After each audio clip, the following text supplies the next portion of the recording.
When the matchmaker came to propose a marriage, she said that the eldest son of the Sen family had talent, while the younger son had looks. The two brothers were a perfect match for the two young ladies. The eldest son would marry the elder daughter, and the younger son would marry the younger daughter. With older siblings to protect them, how could the younger ones possibly fail to live well? In my previous life, things truly unfolded as she had said. I married the eldest son Chen Wenqing, and my younger sister Li Mengji married the younger son Chen Zhengyan. For years, Wenqing and I cleaned up one mess after another that our younger siblings had made. Then Wenqing died while saving Zhengyan. I had thought he would resent his brother and my sister. Instead, he looked at my plain, forgettable face and wept as he sighed. My life truly was not worth it. Did I not deserve a beautiful wife? He died with that regret, and I felt as though lightning had struck beside my ear. So all those years he had spent cleaning up those disasters had been willing sacrifices. Not only for his younger brother, but for my younger sister as well. Having lived through another lifetime, I heard the matchmaker's words and merely replied, "Forget it. The eldest son has no looks, and the younger one has no ability. Neither is a suitable match." The matchmaker tried to stop me, but I rose and left. My mother glared at me, signaling for me to sit down. When I still did not pause, she could only awkwardly try to smooth things over. My elder daughter is somewhat stubborn, but my younger daughter is obedient, sensible, and considerate. What sort of men are the two young masters of the Sen family? The matchmaker immediately began praising the Sen brothers. The eldest young master is exceptionally capable. Though still young, he already manages the family estate and holds several large shops in his hands. All the shop stewards obey his orders. He is very imposing. The second young master is famed for looks said to rival those of Panan, the legendary paragon of male beauty. Countless girls admire him, yet he insists on finding someone pleasing to the eye, and beautiful too. Perhaps she deliberately wanted to make me regret my decision, so she spoke loudly enough that I could hear every word even after I had gone some distance away. I gave a faint laugh, and my mind became clearer than ever. Everything she said was true, yet none of it was truly right. Sen Wenqing, the eldest son of the Sen family, did manage the household businesses. He was shrewd and capable, yet he had never enjoyed a blessed life. He spent his entire life exhausting himself for his younger brother and sister-in-law. Zhengyan had been spoiled since childhood and grew arrogant and reckless. After marrying my sister, the two of them were exactly alike. When they were happy, they rowed boats across lakes, rode horses through green hills, and enjoyed themselves without restraint. When they were unhappy, Zhengyan kicked a screen to pieces while my sister tore up clothes. One of them would spend the night at a brothel and fail to return home. The other would squander a fortune in a single day. Later, the shop accounts ran deficits again and again, and income could no longer cover expenses. Zhengyan slipped away to avoid the trouble. My sister went back to our parents' home, crying that she had entrusted herself to the wrong man. Wenqing and I did not dare to cry, and we did not dare to make a scene. No one pitied us when we cried, and making a scene only earned us a scolding from our parents. An elder brother is like a father, and an elder sister-in-law is like a mother. That saying, together with our useless kindness, bound us tightly in place. During the hardest days, Wenqing said with reddened eyes, "If there is another life, do not marry me. It has been too hard. I have never let you enjoy even one day of comfort." I remembered why I had married Sen Wenqing in the first place. Perhaps it was because, on the day the Sen brothers came to meet us, their parents spent 9.5 sentences out of every 10 praising Zhengyan. Zhengyan was clever from childhood. Zhengyan was filial from childhood. Our Zhengyan is handsome. When he was little, every neighbor wanted to invite him to take part in the wedding bed warming ritual, and everyone hoped to have a fine-looking son like him. Zhengyan, Zhengyan, Zhengyan. It was always Zhengyan. Wenqing was clearly sitting there as well. Would it have hurt them to say a few kind words about him? I lifted my eyes to Sen Wenqing's face. His eye rims were already slightly red, yet he was still holding his breath, as though one deeper breath would make his tears fall and earn him another scolding. At the time, my heart ached for him. I thought we were alike. Ordinary children, quiet and content, ordinary in appearance, ordinary in temperament, with some ability but not enough to earn favoritism. Our parents did not love us, our relatives paid us little attention, and we spent whole days sitting quietly alone in corners. Later, our parents said in a disdainful tone, "You and the eldest son are truly well matched." I heard the contempt in those words and wanted to ask, "Do you mean that because I am plain, I do not deserve someone more attractive?" Yet I thought of Wenqing's face and swallowed the words. I could not say that. If Wenqing heard it, he would think that he was merely a reluctant choice. He was not. From the very beginning, he had been the one I chose. Because I had a younger sister beautiful as a fairy, I had lost interest in strikingly handsome people long ago. I had seen my sister's hateful expression when she framed me. I had seen her unreasonable arrogance when she fought over things. I hated even more the way she was always victorious and smug. Beauty was indeed a good thing, but character was better. What one should seek was someone of such good character that all beauty paled before it. With that belief, I married Sen Wenqing. He truly was good, intelligent, careful, and kind. I was very happy. I was happier still to learn that wealth in this world was not distributed according to looks. Wenqing and I made the shops our parents-in-law had given us prosper more and more. We once dreamed of the future. We would have 2 children, 1 boy and 1 girl. Our son would marry, and our daughter would bring a husband into the family. We would divide the family estate into 2 portions, and each child would manage their own affairs. They could help each other, but we would never let the elder carry the younger. We would not let a daughter carry a son. We would never let them suffer the hardships we had suffered. But Zheng Yan and my sister were like 2 sticks stirring a beautiful dream to pieces. Later, Zheng Yan offended a group of bandits and was kidnapped. Sen Wenqing took money to ransom him, but both the money and the man were lost. Before he died, what weighed most heavily on Wenqing's heart was asking me to care for his younger brother and my younger sister. After I agreed, perhaps he truly had nothing left to worry about. He stared at my face and let tears of regret roll down. My life truly was not worth it. Yes, it truly had not been worth it. He had never once lived for himself. I pitied him, just as I pitied myself. He closed his eyes. Tears slid from the corners of his eyes toward his ears, and all the resentment in his heart surged forth. Why were our parents so unfair? Did I not deserve a beautiful woman for a wife? I froze. It was as though a bolt of lightning kept racing through my mind, making me forget where I was and what moment my heart belonged to. Only when Sen Wenqing was truly laid inside his coffin, and his younger brother Chen Zhengyan knelt before me and slapped his own face again and again, did I seem to wake from a dream. A hoarse sob burst from my throat, like a trapped beast struggling at its last breath. I had pitied Wenqing all his life for never being loved by his parents, for living like an old ox that labored without rest. Yet in the end, the most pitiful person was me. Mine was the life that had truly been lonely. No one ever held me dear. Tears poured down without end. I could not speak my unwillingness, indignation, hatred, or the shame that was too hard to name before the dead. It felt as though I had been humiliated by the people closest to me. I fell ill and could not get out of bed. I did not go to the estate, I did not go to the shops, and I did not even step out of my room. Chen Zhengyan knelt outside my door to confess. He said he had wronged me and wronged his elder brother. He told me to hit him or curse him if I held resentment, only begging me not to damage my health through anger. He looked as though he truly regretted everything. It was the remorse that Wenqing and I had begged for but never received, and it had suddenly appeared only after Wenqing's death. I found it nothing but bitterly ironic. I opened my door, looked at him with tear-filled eyes, and said coldly, "Get out." He stood there in shock. Despair appeared in his reddened eyes. He left in a daze. Then my younger sister came to find me. She demanded to know what I wanted. "Do you have to destroy this family before you are satisfied? Eldest brother is dead. Do you want Zheng Yan dead too?" I slapped her hard. I had never been able to strike this younger sister of mine before. If I hit her at our parents' home, our parents would hit me. At my husband's home, I could not strike her either. She had her parents-in-law and husband protecting her. I was her older sister and sister-in-law, so I had even less right to raise a hand against her. But that day, I struck her with all the hatred in my heart. I looked at her with eyes as cold as ice and said word by word, "Yes, let him die, let you die too. You ruined the family fortune together, so all of you should die." She clutched her face, fear rising in her eyes. Perhaps it was the first time she had felt how deep my hatred for her truly was. She said I was mad. In truth, I should have gone mad long ago. From then on, the Sen family's business declined without pause. Wealth truly was not distributed according to looks. Zheng Yan, handsome as he was, and my beautiful sister had once been well liked. Later, people grew sick of them. They were not even as beloved as a shop assistant who was regularly scolded.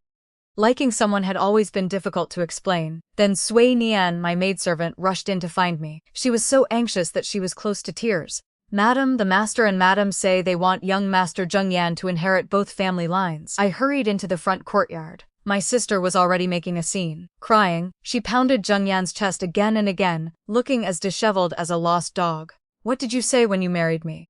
You said I would be the only one in your life. Now one woman is not enough and you want another. My own sister. You are tearing out my heart, Sen Zhengyan. How can you be so shameless? Yes, how could they be so shameless? How could the entire family be so shameless? Sen Wenqing had not been dead for long at all. How could they do this? But I did not wish to argue with them over that matter. It was meaningless. I wanted to make them afraid to mention it for the rest of their lives. More importantly, I did not believe that someone as honest and straightforward as Wenqing would have offended anyone. I believed even less that the bandits wanted only money, then suddenly changed their minds and wanted to kill him after receiving it. I walked in slowly, stopped in front of the dejected Zheng Yan and said coldly, I have not yet asked you how your elder brother truly died. A flicker of panic crossed Zheng Yan's eyes. He opened his mouth. The bandits raised their blades to kill me. Brother took the blow for me. I slapped him so hard that his head snapped to one side, blood seeping from the corner of his mouth. You are still lying. Why did the bandits want to kill you? What did you do? Speak. Tears fell from Zheng Yan's eyes, one drop after another. I could not bear to part with the money. I threatened the bandits and even tried to take the ransom back before running away. The bandits flew into a rage and swung their blades at him. Sen Wenqing did not hesitate. He rushed forward at once and blocked the blow. Wenqing died and Zheng Yan lived. The one who did not deserve to die died. The one who did deserve to die remained alive, healthy, and even wanted to inherit both family lines. What a joke. I slapped Zheng Yan hard, then slapped him again. My parents-in-law tried to pull me away, but I flung them aside. My sister backed away in panic. The maids and older servants held me tightly. I struggled as coldness, pain, and fury reached their limit in my heart. With tears streaming down my face, I demanded, Are you still human? Your brother spent his whole life being honest. He never dared quarrel with anyone. And you let him take a blade for you? He treated you as his younger brother. Did you ever treat him as your elder brother? He has barely been gone, and you are already plotting against his wife. Are you still human? Do you even deserve to be human? I cried until I fainted. The hatred and pain in my heart surged without end. I could not rest even in my dreams. Zheng Yan was punished to kneel in the ancestral hall. From then on, my parents-in-law did not dare mention having him inherit both family lines again. Even my sister changed completely from her former arrogant self and became meek as a quail. They tried to manage the shops properly and hold together the wavering family estate. But I had changed. I withdrew a large sum of money from the household accounts. When my parents-in-law asked what I intended to do, I answered coldly, repair the grave.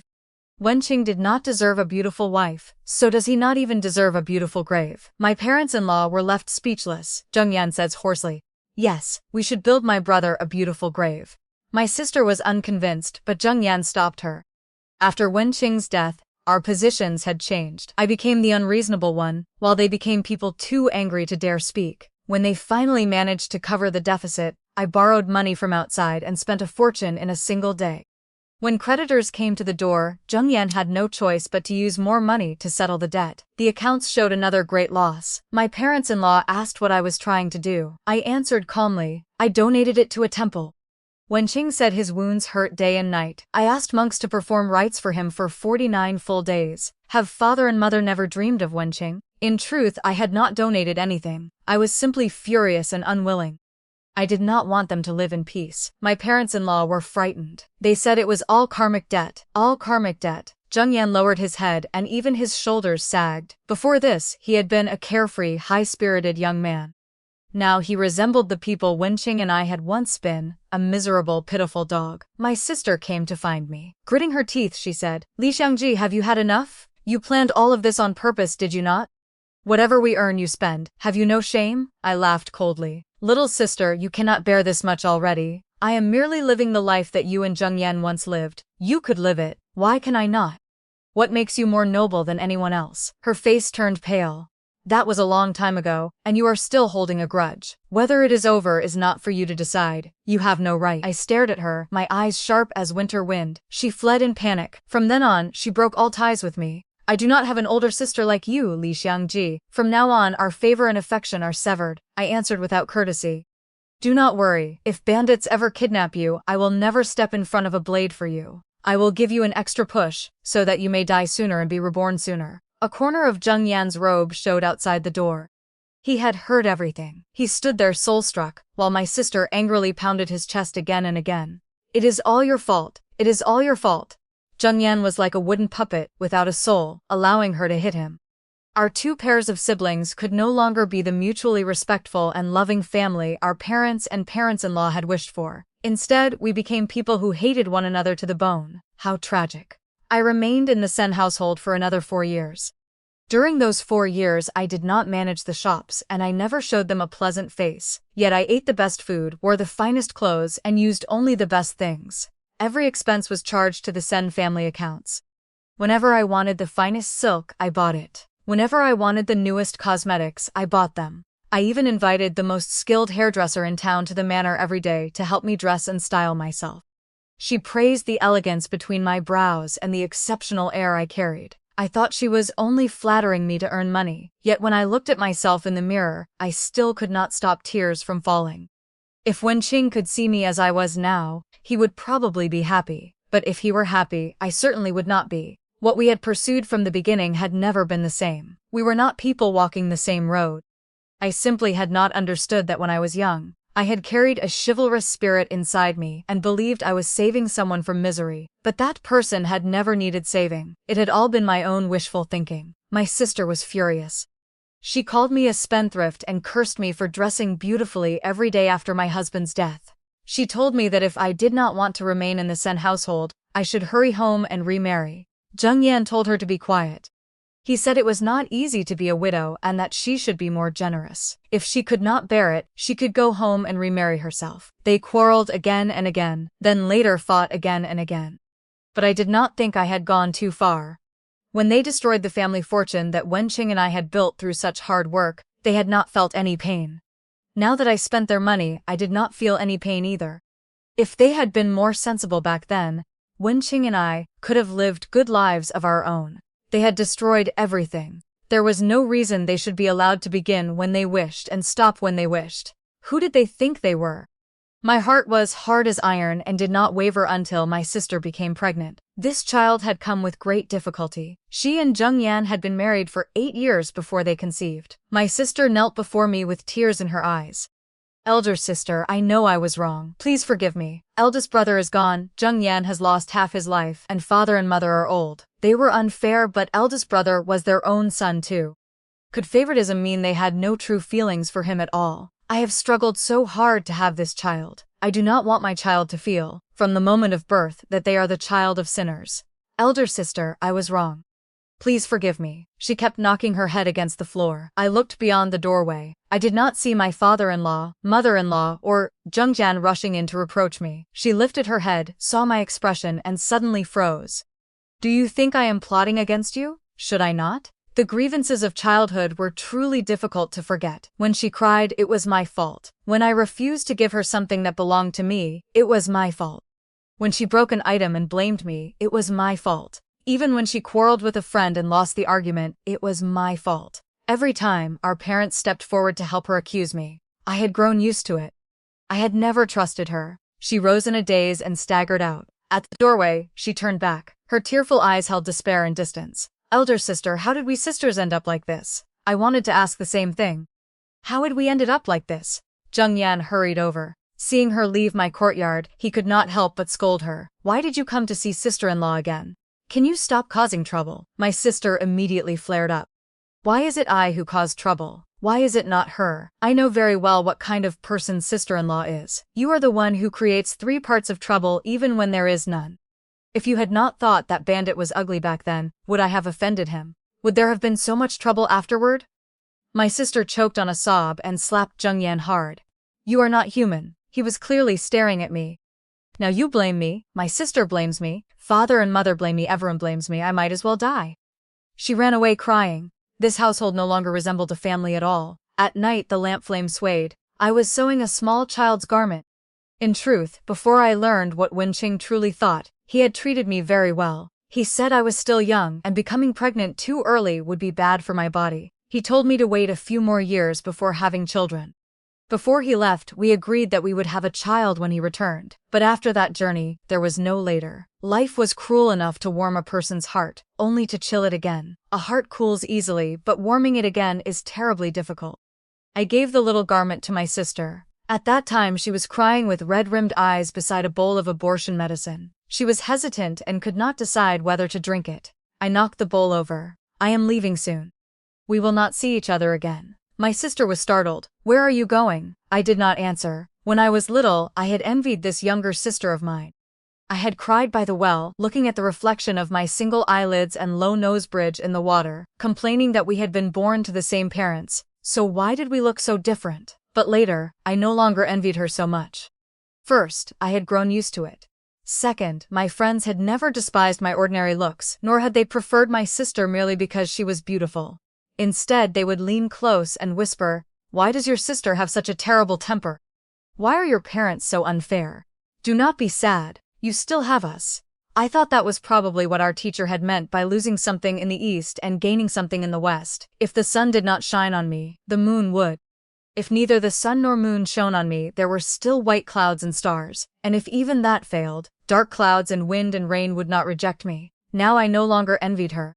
She and I, one plain, one beautiful, had both failed to live truly beautiful lives. But I believed that a person must live beautifully. That was true beauty. On tomb sweeping day, I went to visit Chen Wenqing's grave. I have to leave. I will not come to see you so often in the future. What you said before you died truly wounded my heart, but I am someone who values loyalty. You wronged me, yet I cannot wrong you. I was married to you for 4 years and suffered injustice for 4 years. I remained in your household for another 4 years, and repaid all the grievances we had endured during those 4 years. If your spirit has any awareness in the underworld, you should be angry by now. Go and be reborn without worry. I must go and live my own life too. From this day onward, all debts and resentments between us are settled. If there is another life, I will not marry you again. I wish that in your next life, all your wishes will be fulfilled and everything will go as you hope. After offering my respects, I walked once around the graveyard. Since I would not be able to come often in the future, I wanted to look at the place carefully one last time. Gravestones stood in rows. Many people grieved, many did not. They came and went in haste. How much sincerity they carried, only they themselves knew. I suddenly felt that tomb sweeping day was truly a good day. It set aside one day for the past and left all the remaining days for the future. The past and future were both arranged clearly. How wonderful that was. After making my round, I returned and saw Zhengyan crying before Wenqing's tombstone. Perhaps he thought no one else remained, so he cried without restraint. "Brother, I am sorry. I wish I had been the one who died. Father and mother blame me. Sister-in-law blames me. Munji blames me too. Living is harder than dying. Brother, I never meant to inherit both family lines. Father and mother said I owed you a son, so I agreed. I never wanted to scheme against sister-in-law. I am not that kind of person. I am not. The past was like wind, but it should also become wind and blow everything away. Later, I left the Sen household with my dowry, the betrothal gifts, and the compensation Zhengyan gave me. I was 24 when I left the Sen family, and I was 84 when I died. Before death, I had no attachments left. I had never imagined that I would be reborn at 16. The rest of my life had been wonderfully full. I truly did not understand why I was granted another life. If I had to find a reason, perhaps it was so that this life could be more complete. After the matchmaker left, my mother blamed me for having no manners. Faced with my tear-filled eyes, she grew even angrier. Looking at my young mother before me, I no longer felt anything in my heart. In my previous life, I had not returned to see her for many years after leaving the Sen household. Later, she came to see me leaning on a cane, tearfully saying she regretted everything. I left a chair for her and went about my own business. She obediently sat there just as I had once done as a child, quietly sitting in the same place all day. When she died, she was only a little over 50. She did not even live as long as I did. That was why I was not afraid of her now. Instead, I could see her guilt and the hardness she was forcing herself to display. I said, "I do not approve of either man, so I will marry neither. Are you trying to rebel? How dare you say you do not approve of either of them? If your younger sister were not marrying the younger son, do you think a good young man like the eldest son would even look at you?" My mother shouted angrily. I laughed at her words. So I was an extra item in the bargain. Then I certainly will not marry. Since he does not even look upon me favorably, why should I marry into that family? My mother froze. Perhaps she had thought I would cry, grow angry, or argue. Instead, I did not care at all, and she became flustered. "No. You must marry. If you do not marry, what will happen to your younger sister?" I raised my eyes and looked at her coldly. My mother continued, "What do you mean? What is to become of your sister? If you do not marry into that household, how can she live a good life? Who will help her? If the eldest son marries a formidable wife, how can your sister live well under her control? Only if both of you marry into that family will I be at ease. Oh, so my sister was the extra item attached to me. Without me, she could not even live a good life. What a useless thing. My sister sprang out in fury. Who are you calling useless? Mother, look at her. She is insulting me. She tried the same trick she had used since childhood, but she did not know that the person standing before her was the soul of an 84-year-old woman with an abundance of fighting experience. I slapped her across the face. So what if I insult you? I will hit you too. If you were not useless, why would Mother have to insist on getting you included as an extra with me? Without me, you could not even step through the Sen family's gate. She screamed, and my mother screamed too. My mother chased me to hit me, so I chased my sister to hit her. My mother could not catch me, but I caught Li Mengzhi. I gave Li Mengzhi a thoroughly painful beating. Her beautiful face was streaked and messy from crying. As she cried, she said, "Mother, stop chasing her. I am the one being beaten. It hurts so much." My mother hugged her and wept, then went looking for medicine. I ran to a friend's home and did needlework with her all afternoon. No one came looking for me, and I had long since stopped expecting anyone to do so. The memories I had of living with my parents were already more than 60 years old. Whatever little affection had existed between us had long been washed away by the river of time. Returning to my youth and calling strangers father and mother again felt deeply unfamiliar. I slept peacefully at one friend's home. The next day I went to another friend's home. On the third day I went to yet another. On the fourth day, my parents finally came to find me. After finding me, they smiled apologetically with my friend's parents. Under the other couple's contemptuous, scornful gazes, they were so ashamed they hardly knew where to put themselves. Once we were outside, my mother secretly pinched my waist. I slapped Li Mengzhi. My mother was horrified, and Li Mengzhi was stunned. Sister, why did you hit me? Mother, why did you pinch me? I looked at my mother, my eyes calm as a cold pond. Her lips trembled with anger and she could not speak. My father shouted, "What are you all still fighting about? Have you not humiliated yourselves enough?" After we returned home, I was confined indoors, while Li Mengzhi was allowed to go out. I cut up 4 of Li Mengzhi's fine dresses. When she returned, she forgot even to show off the hairpin in her hand. She screamed, threw herself over her pile of clothing and cried. This time she finally showed some spirit. She grabbed a hairpin and stabbed it toward me. "Li Xiangji, I will fight you to the death. Why did you ruin my things? Why? Why?" I kicked her in the stomach and sent her falling to the ground. "Because you have what I do not. Because our parents treat us unfairly. Because you want to marry away, yet you also want me to marry into that household to shield you from wind and rain. Because you cannot stand on your own 2 feet. You are useless." The grievance in my voice was enough for everyone to hear clearly. My mother stood outside the doorway with tears in her eyes, both shocked and afraid. She had never known that the elder daughter she had always considered insignificant carried such profound hatred for them. That hatred frightened her. At last I understood what could pass through the long river of time and space. One thing was hatred, and one was love. They did not disappear merely because I had lived well or badly. They had always existed. At last my parents knew that I could not possibly marry the elder Sen son, while my sister married the younger one. They began reconsidering my sister's marriage. The eldest son had talent. The younger son had looks. Talent and beauty truly made a difficult choice. Why could they not be found in the same person? They deliberated for a long time, then yielded to reality and told my sister to choose the eldest son. Appearance was not the most important thing. Marriage was about having food to eat and clothes to wear. Living well was what mattered. But my sister had already met Zheng Yan, had accepted his hairpin, and had long since developed feelings for him. She refused. "Even if I must live on bran and vegetables with Zheng Yan, I am willing. You do not understand love at all." Crying, she ran outside. My parents looked helplessly at me, and their headache grew worse. They no longer confined me, because they could not keep me confined. I knew how to climb through windows, over walls, and up trees. I was not obedient at all in this lifetime. My friends and I pooled the money in our hands and opened a shop. The shop had 2 floors. We lived upstairs and conducted business downstairs. Every day I rose early and waited at the riverside dock. I asked the boat owners whether there was a young man named Song Heng Lin aboard. After I came and went several times, the boat owners recognized me. Whenever they saw me, they laughed. "Here to ask about young Master Song again? He is not here today. Why are you asking after him?" I smiled awkwardly.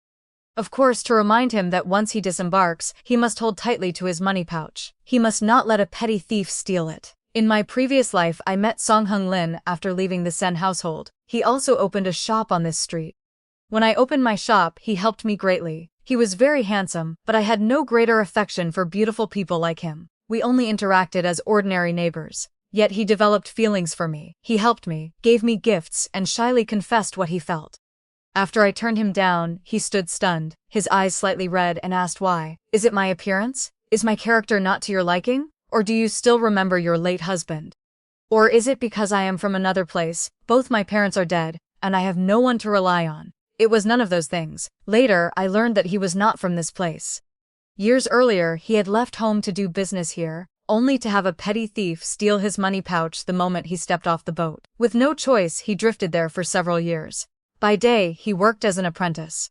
By night, he ran a small business. Only after great difficulty did he save enough money to return home. When he got there, he learned that his father had met with disaster while searching for him. His mother had cried herself blind after losing both husband and son. Their large estate had been divided up by clan relatives. He brought his mother away from their hometown and settled here. Later, he cared for her until she died, leaving him utterly alone in the world. Matchmakers had approached him, and young women had secretly expressed their affection. But he never knew what kind of wife he wanted. The moment he saw me, he fell for me at first sight. He thought this young lady's eyes were beautiful. He said my eyes were long and narrow, clear and upright, beautiful like a phoenix's. When I was young, I did not think he was right. I had seen paintings of phoenixes, and their eyes were double-lidded. Only when I grew older did I gradually understand that perhaps he was speaking of the strength in my eyes, the solitary courage of someone reborn from fire. Others could despise and belittle me, but I would never admit that they were right. I had my own path to walk. I knew what sort of path I wanted. Later, we had our birth charts matched and married. We lived together for many years. We blushed, grew angry, and quarreled, but we never stopped loving each other.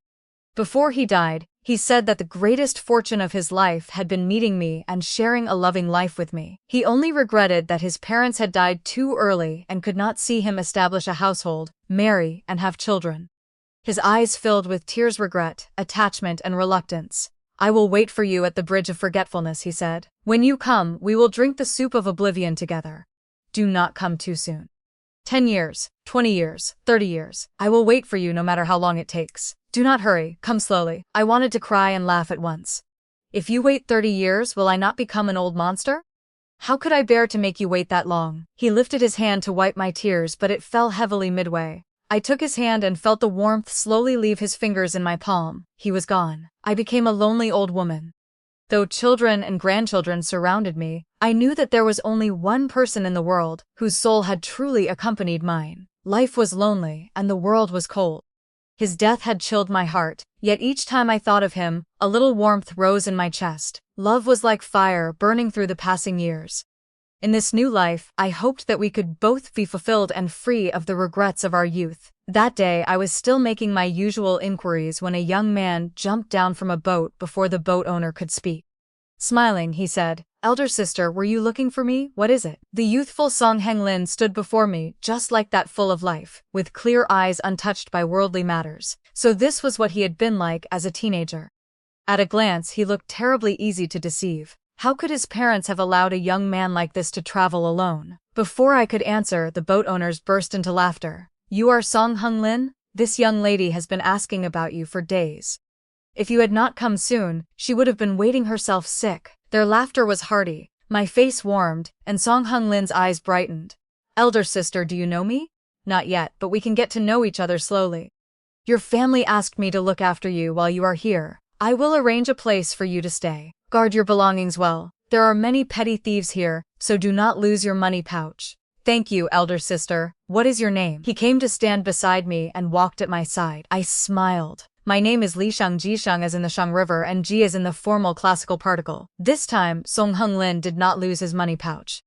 I arranged a decent inn for him not far from my shop. I brought him to deposit his money at the bank, told him where the food was good, where the market was, which shop managers were trustworthy, and which shops were unscrupulous. Those were all traps that we had stepped into in our previous life. This time, we avoided them easily. He investigated everything here in the shortest possible time, so quickly that even he became a little startled. When he finished his work, I urged him to return quickly and report to his parents so that the older couple would not worry. He invited me to eat with him and asked, blushing, whether I was already promised in marriage. When I told him no, joy showed plainly on his face. He was delighted and proud. "Elder sister, what do you think of me?" He sat up straight, gently swept a few stray strands from his forehead, revealing his bright brow and handsome eyes. When he had finished fixing his hair, he obediently placed both hands on the table like a good student waiting to be judged. I could not help laughing. He was adorable. He had been adorable as a youth, and he was adorable in old age, too. "What do you mean?" I asked. He stammered through his family background, his parents, his character, and his feelings. "The moment I saw you, I was glad. I thought that, if you did not dislike me, I would return home and ask my parents to come to your house to propose. But your family is from another place. I can move here." "What about your parents?" "We can all move here. We had planned to come here for business anyway." He spoke urgently, and I laughed aloud. "You are still too young. Return home and discuss it properly with your parents first." He looked disappointed, like a small dog with its ears drooping, but quickly raised his spirits again. "Well, how could a first attempt succeed? As long as you do not say you never want to see me again, I still have a chance." He was not discouraged. He was young, full of confidence, and believed life was filled with opportunities. He did not know that in my previous life he had suffered for years, and had nearly been worn down until all his youthful spirit was gone. I turned my face away and said nothing, but I could not stop the smile on my lips. When I saw him off, I warned him, "Next time, do not leave your servant behind and travel alone. I know you want to temper yourself, but to your family, your safety is what matters most. Do not do something you will regret." He stared for a moment, surprised and doubtful. "Elder sister, how did you know I secretly left my servant behind?" The crowd swept him toward the boat. I saw him rush up to the deck after boarding and look back at me. "Elder sister." I waved goodbye to Song Heng Lin. I did not know whether I could be with him again in this life, but seeing him again and knowing he was safe made me very happy. I hoped that in this life he would have no regrets and that both his parents would be safe. If we could renew our old bond, that would be wonderful. If we could not, that was all right too. As long as he was safe, I would be happy. That alone was deeply meaningful in this rebirth. After Song Heng Lin left, my friends felt sorry for me. "Such a fine young man, we thought you would be moved." I was moved, but it did not matter. My heart would always stir, then settle again. I simply felt that one more regret had been lifted from my heart, and that was enough. I loved Song Heng Lin very much, but the Song Heng Lin of this life was not obligated to love me. He was still young. Perhaps he would make different choices. Who knew? Besides, Song Heng Lin in his 20s meeting Li Xiangji in her 20s had led to a beautiful ending. That did not mean Song Heng Lin at 15 or 16, meeting Li Xiangji at 15 or 16 would necessarily lead to the same ending. I would take things one step at a time slowly. There was no need to rush. Life was long. One day, an uninvited guest came to my shop, Chen Wenqing. I had not seen him for a very, very long time. In my previous life he died young. In this life I had not discussed marriage with him. I had fallen out with my parents and often stayed at my shop, so we had never crossed paths. His sudden appearance startled me. Blushing, he gathered his courage and asked, "Miss Li, forgive my presumption. I only want to ask clearly, did you refuse to consider marriage with me because I am not good-looking?" Looking at him in this life, I did not feel much stir in my heart. The debts and resentments between us from the previous life had been settled. When I left the Sen household, I had vented my anger and taken my money. In truth, I no longer hated him. During the decades that followed, I had lived too happily to think of him often. I had not visited his grave for decades either. In my long life, he had existed for only 4 years. I even felt some pity for him. He had spent his whole life yielding and compromising, never truly obtaining what he wanted. Even now, when he came to question me, he carried a vague inferiority and self-contempt. I said lightly, "Do you want the truth or a lie?" "The truth, of course." "Then answer me first. Did your parents tell you to come find me, or did you come because you wanted to?" He opened his mouth, hesitated, and finally fell silent. I smiled and did not care. "That is the answer. You did not want to come find me yourself. Someone else told you to, and you had no choice but to come. You had to bring some answer home to satisfy your parents. Whether I dislike your looks. If I say I do not, I fear you will not believe me. If I say I do, I fear you will be hurt. In the end, the person who dislikes your appearance most is you. To me, appearance does not matter. I have seen beautiful people at their ugliest, and ugly people at their most beautiful. I care more about a person's character. You think you do not look good, but I think your appearance is passable. Your inner self, however, is merely ordinary. You clearly like beautiful women, yet you do not dare fight for one. If that is what you call knowing yourself, then it is clear that you do not like me. Yet you want me to be the first to say something disparaging about you, so that you can take an answer home to your family. That is rather contemptible. It shows that you simply have no courage. You do not dare fight for the person you like in front of hearts, and you do not dare face your own heart. Whoever marries you in the future will surely suffer a great deal with you. But it does not matter. Tell your parents whatever you like. Say I dislike your appearance, or say I do not like you. Either is fine. To me you are only a stranger. Chen Wenqing stood there, stunned and speechless. I took up a feather duster and continued dusting. He opened his mouth as if he wanted to say something more, but I turned away. He bowed to me and left in a panic. After walking some distance, he stopped again, his eyes filled with confusion. Later, when I returned home, I discovered that both Sen brothers had gathered around my sister. Both had become her suitors. The eldest son had talent, and every gift he gave struck exactly at my sister's heart. The younger son was charming, and every place he took her was somewhere she liked. My sister wanted to boast, but after remembering that I had cut up 4 of her fine dresses, she kept her mouth shut. Elder sister, which one would you choose if it were you? I turned a page in my book without lifting my head. Neither of them will do. You are talking nonsense. You are just jealous of me. Fine. Think whatever you want, you pretty little useless thing. For the last time, I patiently explained to her, the eldest son is insecure, but he is very capable. If you love him, he will spend his entire life behaving like your dog. But someone as vain and fickle as you will eventually despise his looks and surely be unfaithful to him. You two will not last. The younger son is as vain as you. He has been spoiled by his parents until he does not know the height of heaven or depth of earth. You are both troublemakers. If the two of you are together, you will be like 2 demons who can wreck a peaceful household. Only if you survive some great matter of life and death, and both settle down, might you possibly live well. Otherwise, you will have a small quarrel every 3 days and a great quarrel every 5. You could ruin yourselves all by yourselves. My sister was furious, her face crimson. Why would you say that about me? You just cannot bear to see me happy. I struck the table hard and said coldly, why are you arguing? Be careful, or I will slap your mouth apart. If you do not want to hear the answer, do not ask. If you ask sincerely. Do not only want to hear what you like. If you only want to hear what pleases you, who do you think you are? Did you pay for it? My sister fell silent. She was deeply aggrieved, her eyes rimmed with red, but though she was furious, she did not dare say another word. I walked to her, raised my hand, and she covered her face and hurriedly dodged away. I laughed at her reaction. Then I touched her face, held her gently, and sighed for a long time. When you were just born, I liked you very much. You were only 1 year younger than I was. We used to play together. But later you grew into a flower, while I grew up looking like a bitter melon. Mother's favoritism gradually drove us apart, yet I once truly loved you as my younger sister. In my previous life, after I left the Sen household, you and Zheng Yan did not manage the businesses well. One shop after another closed, and life became hard. You gave birth to a son and a daughter, but the children were often ill. You aged day by day, and your looks were no longer your pride. You and Zheng Yan grew tired of each other too. Once, perhaps because you truly wanted someone to talk to, you came to my shop.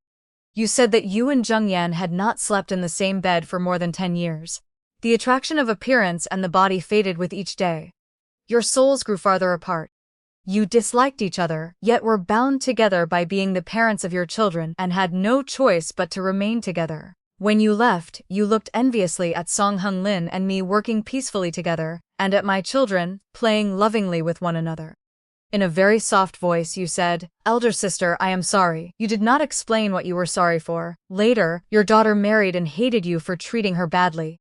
Your son married and despised you for being unable to manage the business, for squandering the family fortune. You died even before our parents when I received the news. I was stunned for a long time and cried for you.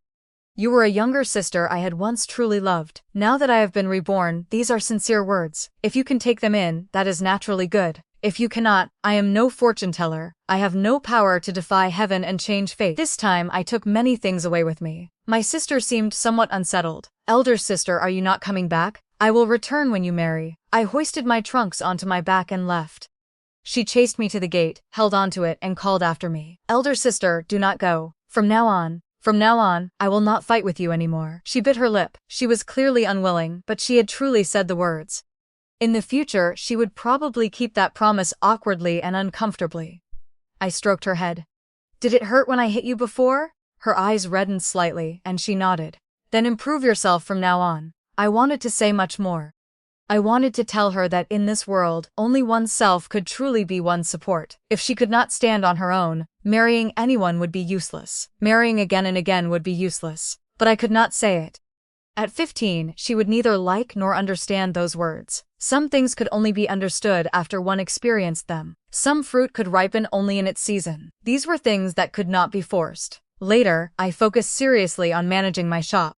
At first, my parents did not think much of me. When they saw my business growing more prosperous, they actually discussed keeping me at home, bringing in a husband, and having me support the family household. My sister's eyes reddened with anger. Why must I marry away?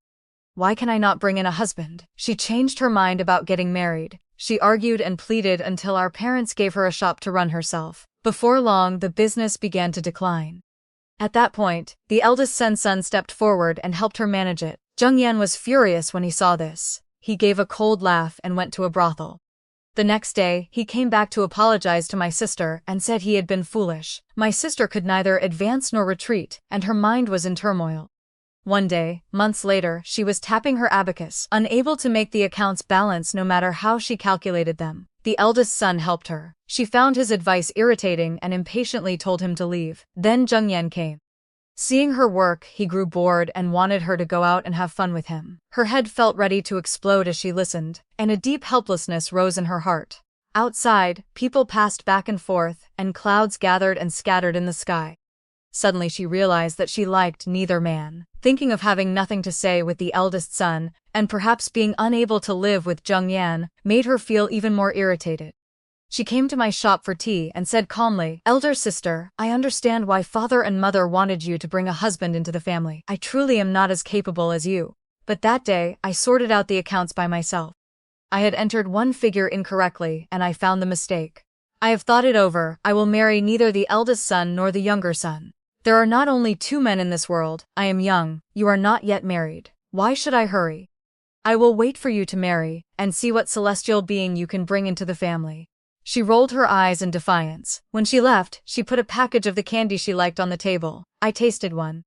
It was quite good, so I shared it with my friends. Later, Song Heng Lin came back with his parents. Travel-worn, he appeared at the door of my shop. Before he even arrived, his voice rang out. "Elder sister, I am back. My parents have come too." I lifted my eyes and saw his sparkling gaze, and behind him stood an energetic older couple. They settled down here and opened a shop. Song Heng Lin stayed around me. He was sweet by nature and sweet of tongue. Whenever effort was needed, he gave effort.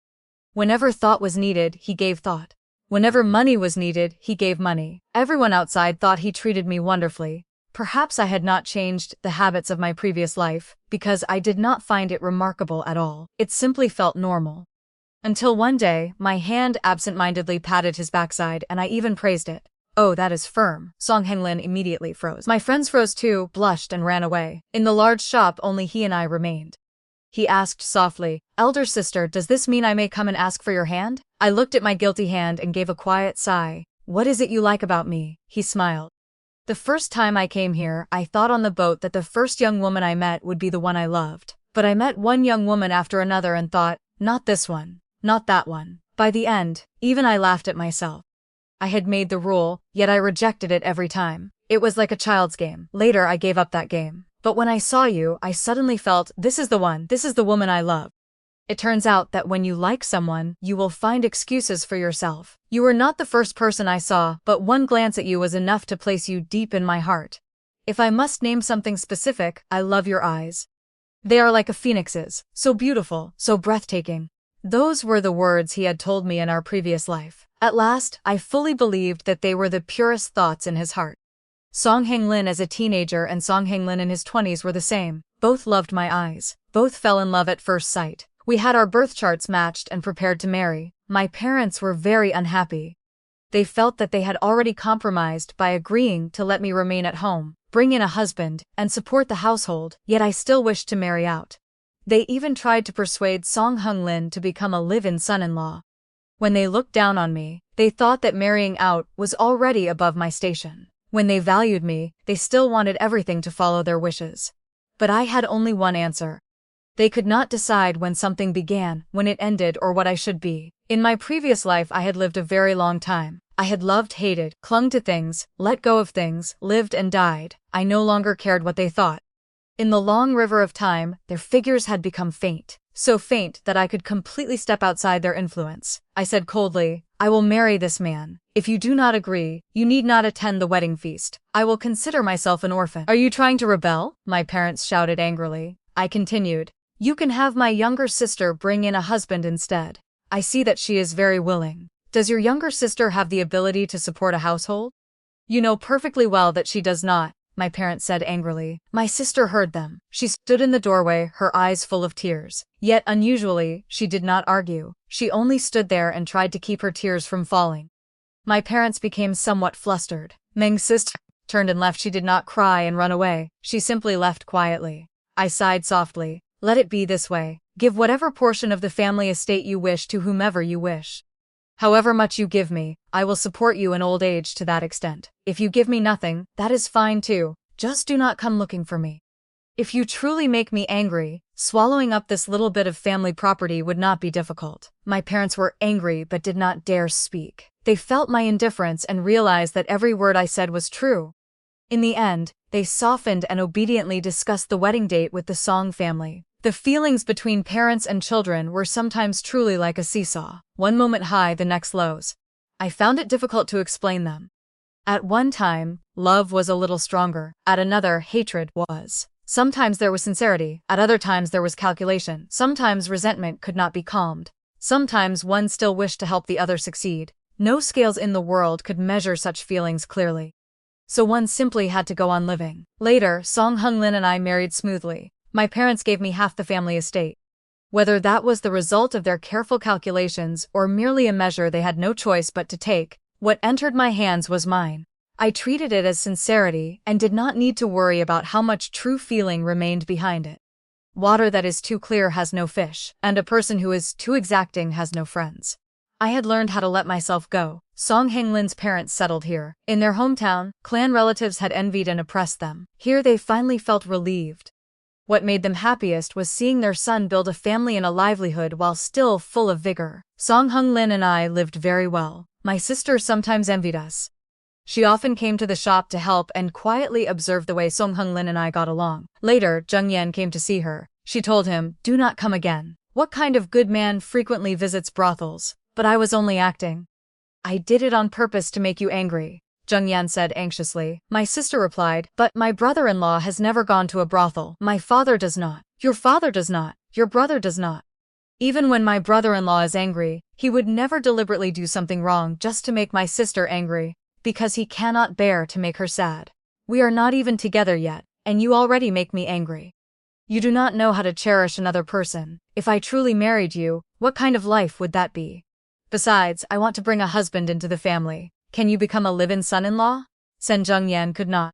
He cared too much about saving face. How could he become a live-in son-in-law? That time they ended things completely. By the time both Sen brothers married other wives, my sister still had no intention of marrying. At last my parents accepted the truth. She did not intend to marry out. She had resolved to bring a husband into the family. Only then did they begin seriously training her. They no longer saw her as a beautiful daughter who could simply be married away, but as a daughter who would inherit the estate and support the household. At last, my sister settled down. She worked hard to shed her frivolity, arrogance, and impatience, becoming a good student who diligently listened to our parents' teaching. For a talent scout and a fine horse to meet, the timing must be right. The talent scout cannot come too early, and the fine horse cannot come too late. Only when they meet at the proper moment can they create a beautiful story. Time flowed like water. In the blink of an eye, 4 years passed. One day, I was working through the accounts in my shop, when the eldest Sen's son suddenly rushed in. This was the second time I had seen him since my rebirth. By then, he was married. Sweat covered his head, and panic filled his face.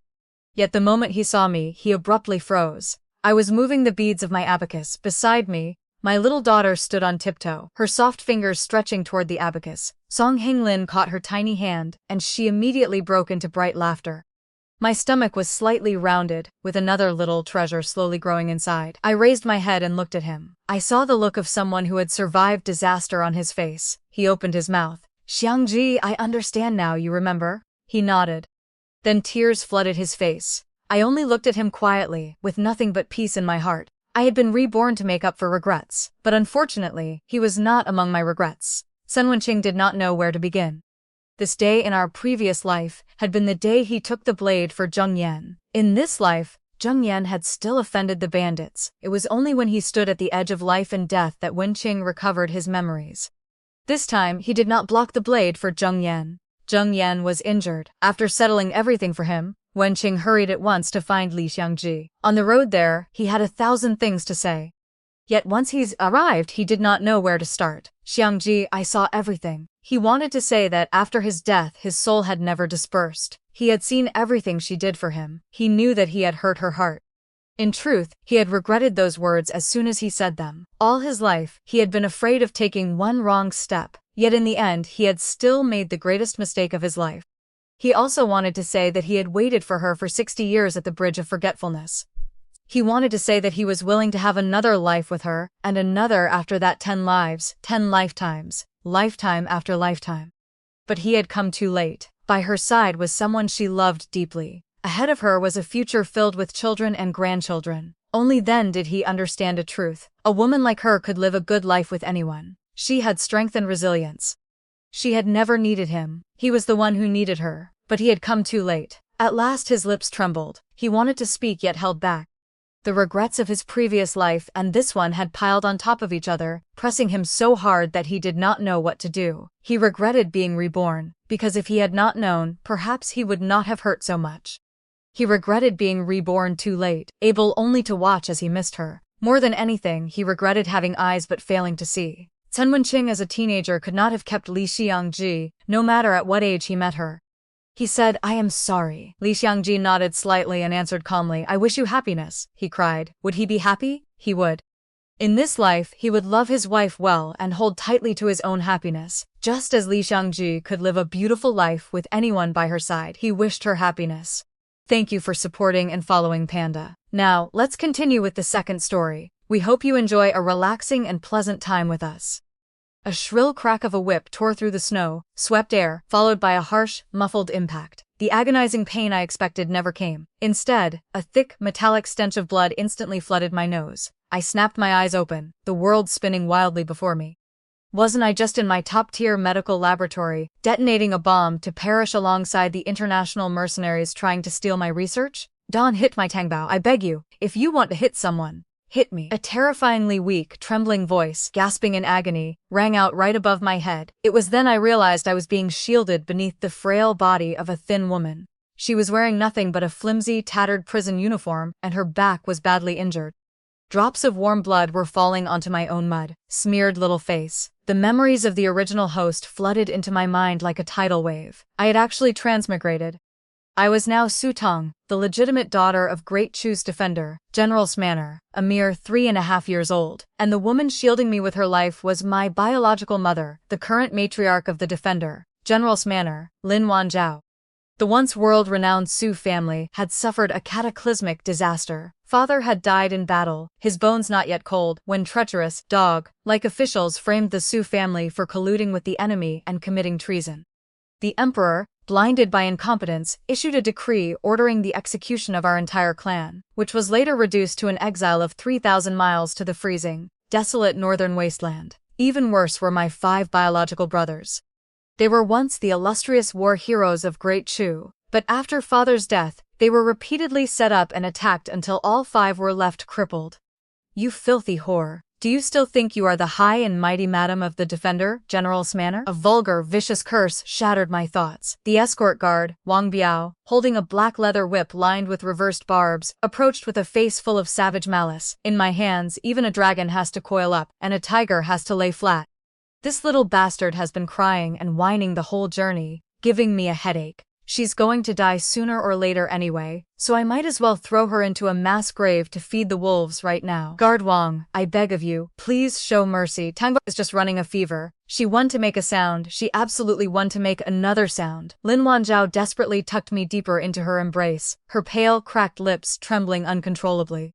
Those eyes, once as gentle as water, were now filled with the dead ashes of pleading and utter despair. As Lin Wanzhao trembled around me, I turned my head. From the corner of my eye, I spotted a wooden prison cart not far away. On the roofless flatbed cart, a young man was bound with thick iron chains. That was my once brilliant and peerless eldest brother, the young General Su Yunfeng. His white robes had long been dyed a dark, muddy brown from filth and dried blood. His long, straight legs were now twisted at an unnatural angle, while in the imperial prison, his kneecaps had been brutally smashed to pieces with iron hammers. After days of exile without medicine, the wounds had become severely infected and begun to fester. Even though he had passed out from a high fever induced by the excruciating pain, his brows were still locked in a tight frown. His tightly bitten lower lip bled, yet he hadn't let out a single groan of pain, his unyielding will as a general still shining through. These men had clearly taken dirty money from higher-ups to slowly torture our entire family to death on this exile route. Wang Biao let out a sinister sneer and raised his whip again. Since you want to protect her so badly, then take this little bastard to the afterlife together. The whip tore through the air with a sharp whistle as it came down toward the back of Mother's head. I fiercely clenched my tiny fists, a chilling murderous intent belonging to a top-tier 21st-century medical doctor flashing through my eyes. You want my life? Dream on. In that hair-raising life-or-death moment, a familiar cooling sensation suddenly pulsed deep within my mind. Immediately after, a brand-new virtual panel lit up right before my eyes. It was my super medical space. The personal laboratory I had poured my life's blood into building. The one containing the world's most cutting-edge medical equipment and countless specialized drugs had actually transmigrated with my soul through the explosion.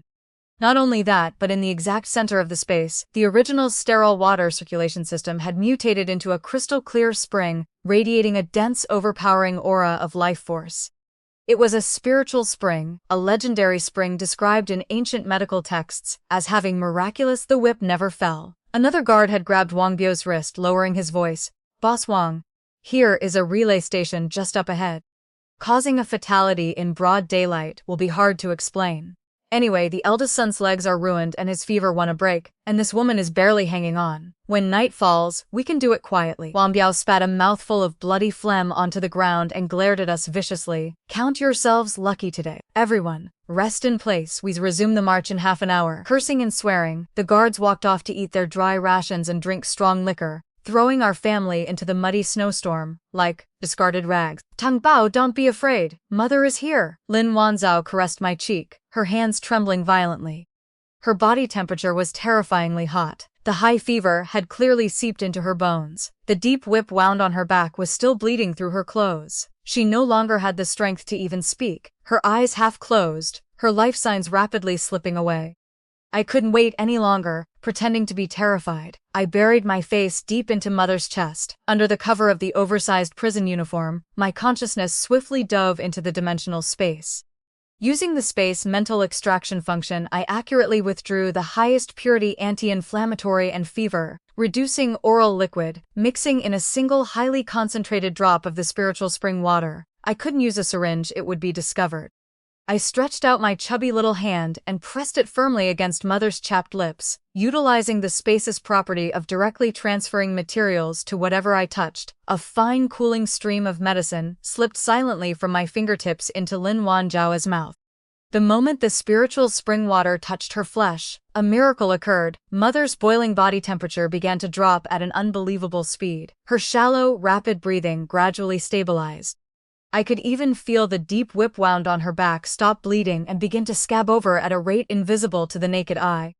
Seeing Mother out of mortal danger, I immediately turned my head to stare at the dying eldest brother, Su Yunfeng, on the prison cart. Eldest brother's condition was at least 10 times worse than Mother's.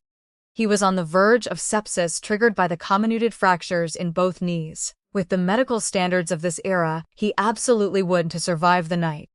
Taking advantage of the guards drinking and playing games, with no one watching our side, I crawled quietly toward the cart, on my hands and feet like a little kitten.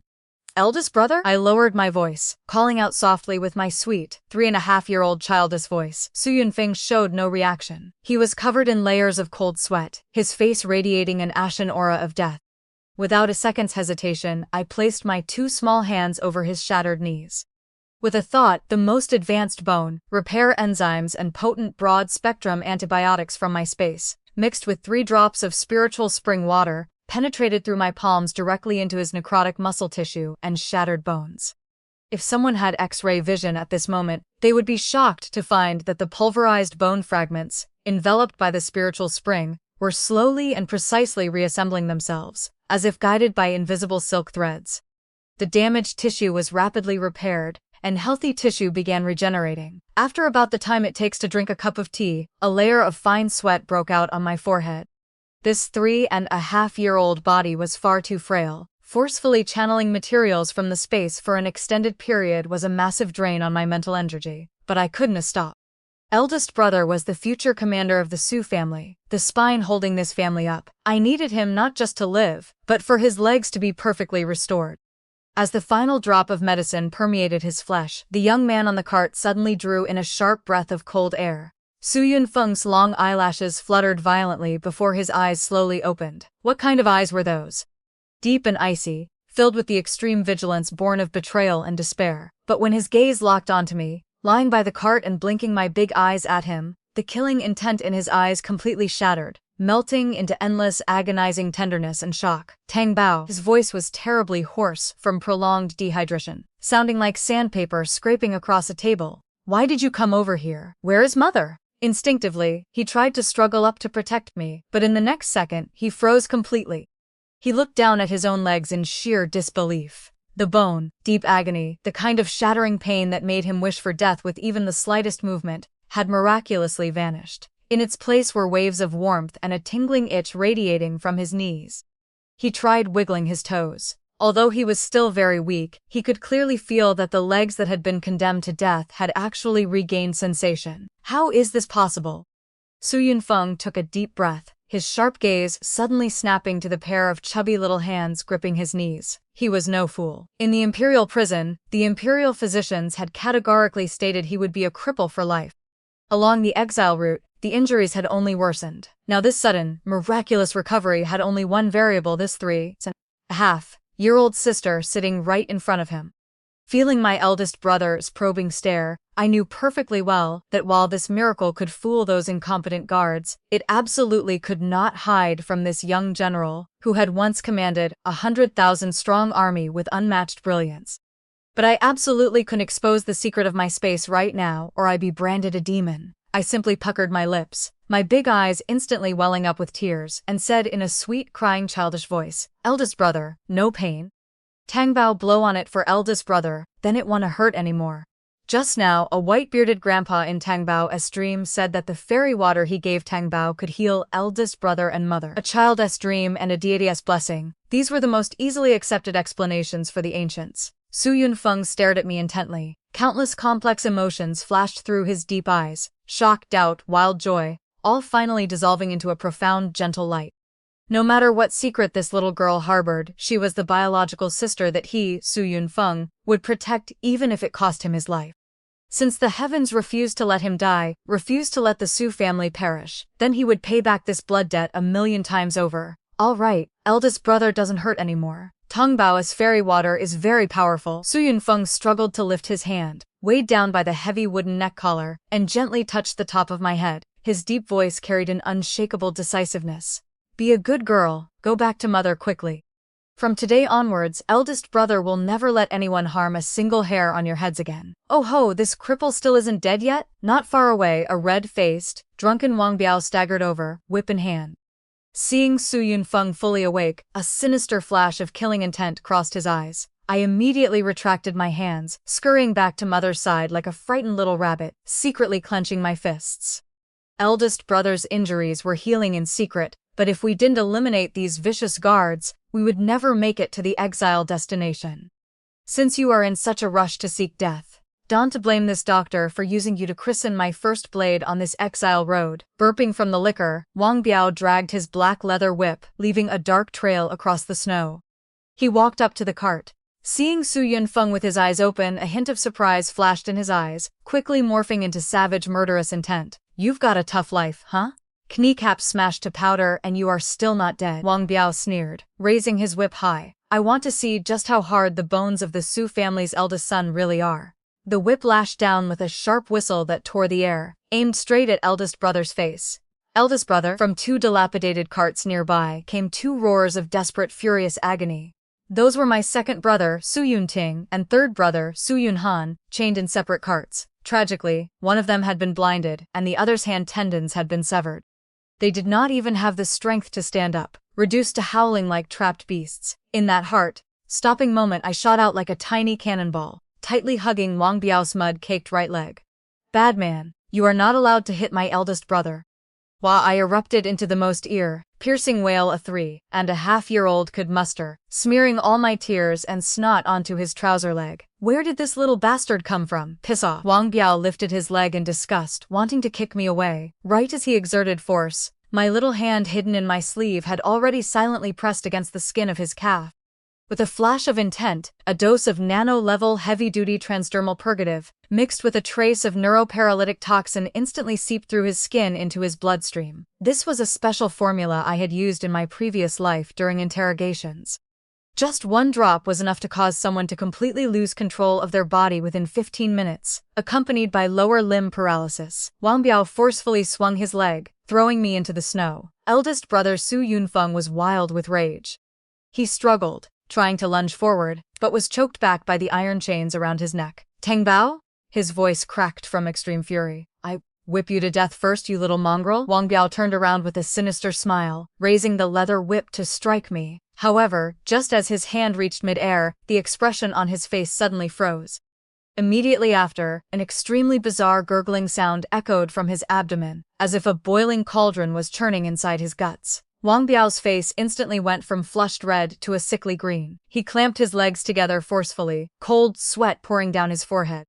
"Boss Wang, what's wrong?" Seeing him standing frozen with his whip raised, a few nearby guards walked over in confusion. An earth-shattering burst, accompanied by a nauseating stench, exploded into the air. Wang Biao's gray trousers grew visibly wet.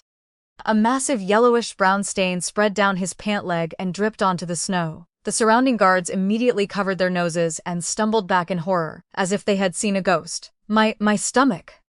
Wang Biao couldn't even form a complete sentence. Then the neuro-paralytic component of the transdermal toxin kicked in. His legs gave out, and with a heavy thud, he fell rigidly to his knees into the filthy snow. His entire body began to convulse uncontrollably. He was foaming at the mouth, his eyes rolling into the back of his head while he remained helplessly ill. "Boss Wang is possessed. Here is definitely something unclean in this deserted wilderness." A timid guard shrieked in terror. "Possessed my ass.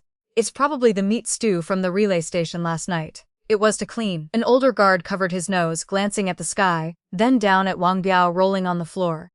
Gritting his teeth, he said, "In this wretched weather, it looks like a blizzard is coming. Here is an abandoned mountain god temple 3 miles ahead. Let's drag him there to shelter from the wind and snow, and find some herbs to patch him up." The convoy plunged into extreme chaos. The guards disgustedly used a wooden plank to carry the foul, smelling Wang Biao away, roughly herding us exiled prisoners toward the mountain god temple. The mountain god temple was dilapidated and drafty, with wind blowing in from every direction. The guards lit a fire in front of the offering table and threw Wang Biao into a corner. To prevent him from literally shitting himself to death, a few of them clumsily boiled some anti-diarrhea herbs they carried with them. This played perfectly into my hands. The night deepened, and the howling wind roared outside the temple. After tossing and turning for half the night, and with the aid of a micro-dose of sleeping pills I secretly slipped into their water supply, the guards had long since fallen dead asleep in a disorderly heap, the only sound being the occasional crackle of the campfire. I carefully wiggled out of Mother's warm embrace. Having drunk the spiritual spring water, her fever had completely broken, and she was now in a deep, restorative sleep. Moving my small body soundlessly, I used the faint firelight to crawl over to the corner where second brother Su Yunting lay. Second brother was originally Great Chu's youngest vanguard general. Wielding a red-tasseled silver spear, he could take an enemy general's head from amidst an army of 10,000 as easily as picking something from a pocket. But now his prison uniform was dyed a dark, rusted red from blood. Thick layers of filthy cloth were wrapped tightly around his eyes, and dark stains continued to seep through. In the imperial prison, treacherous officials had forced a bowl of poison down his throat, blinding those eyes that were once as sharp as a falconess.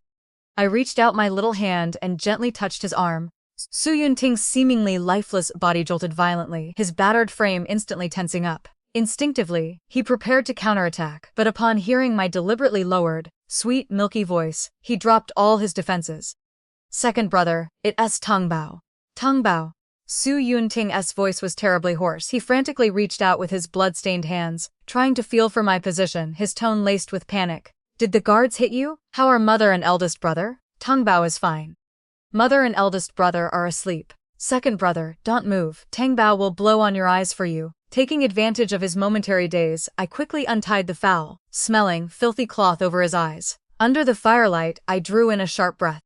His eyelids were swollen high and the blood vessels around his eyes displayed a bizarre, purplish-black hue. This was classic optic nerve damage accompanied by severe toxic erosion. If treatment were delayed for a few more days, the damage would become irreversible. It's no use, Tang Bao. Su Yunting let out a bitter laugh. On his chiseled, sharply handsome face, a heartbreaking look of despair surfaced. Second brother, won't ever be able to see Tang Bao grow up anymore.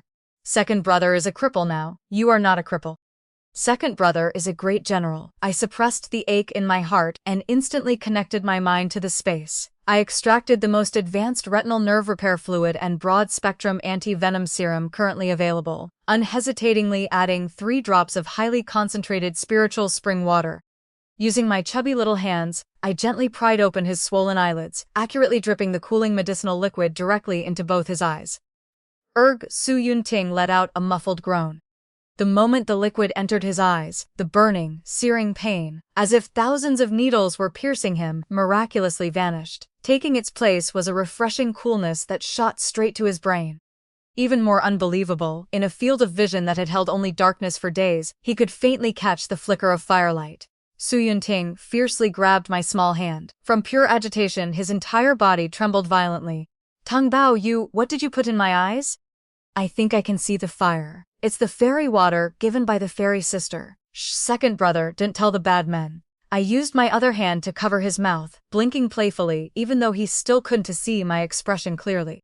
Su Yunting was stunned. Although he couldn't see well yet, the intuition honed from years of warfare made him sharply aware that his little sister, who had just turned 3.5, harbored an earth-shattering secret.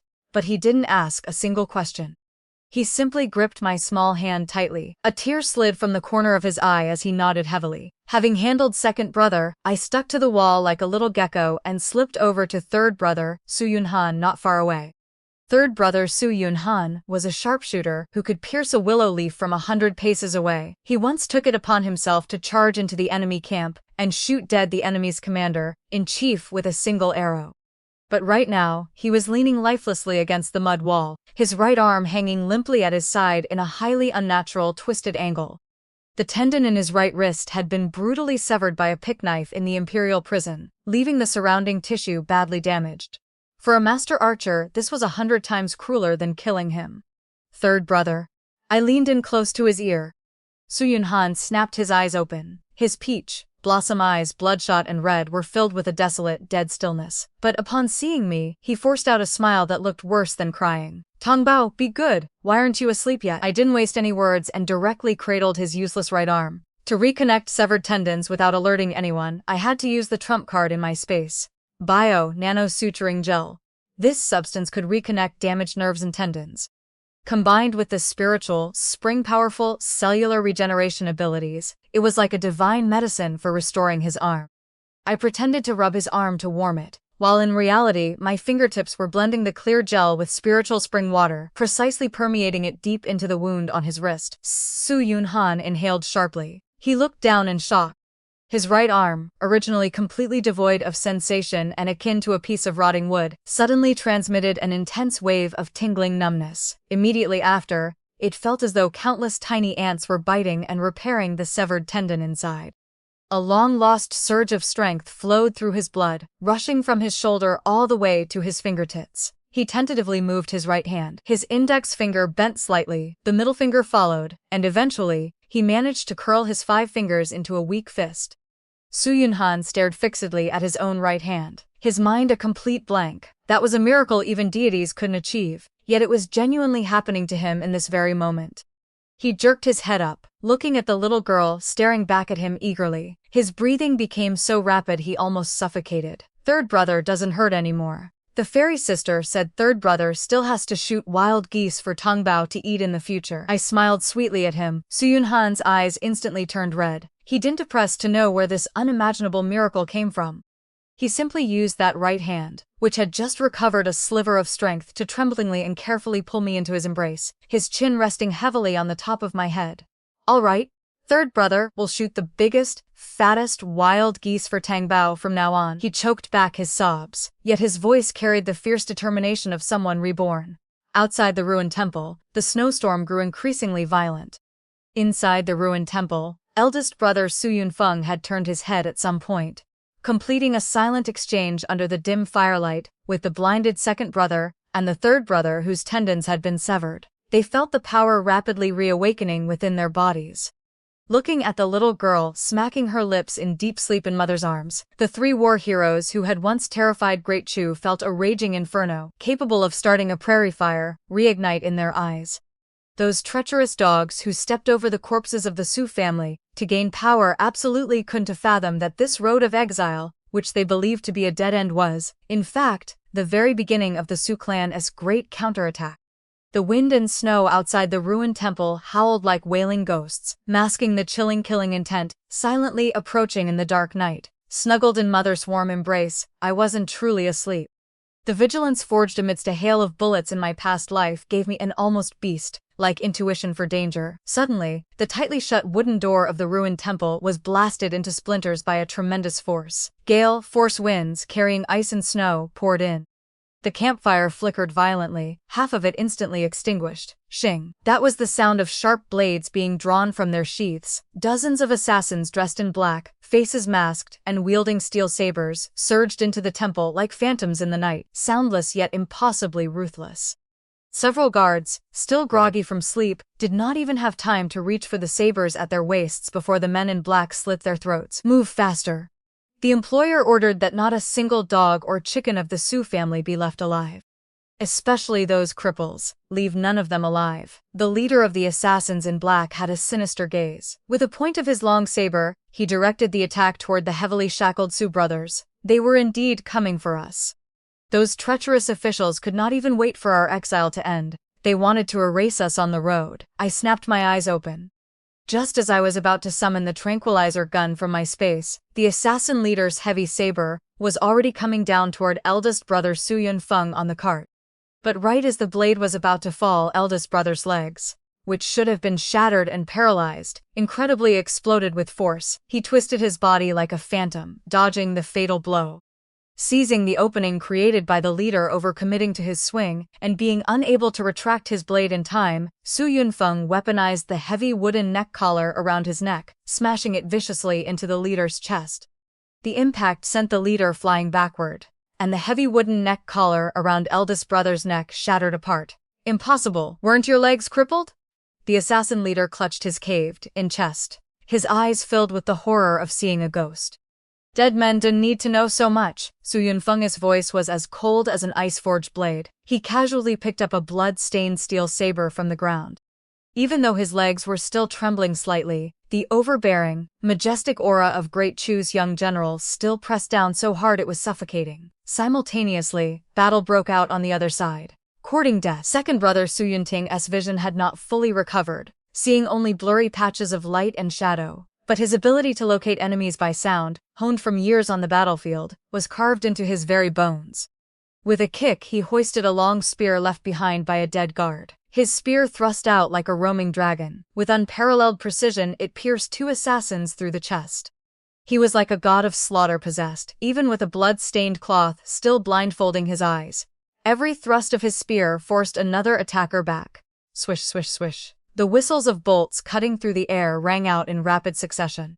Third brother Su Yunhan had retreated onto the altar of the god at some point. His right hand, its tendon having just been reconnected, now steadily gripped a short crossbow looted from a guard's corpse. Although his fingers were not yet as nimble as they had been at his peak, within 10 paces, this sharpshooter's aim was still deadly. 3 short bolts struck 3 assassins attempting a sneak attack in the throat.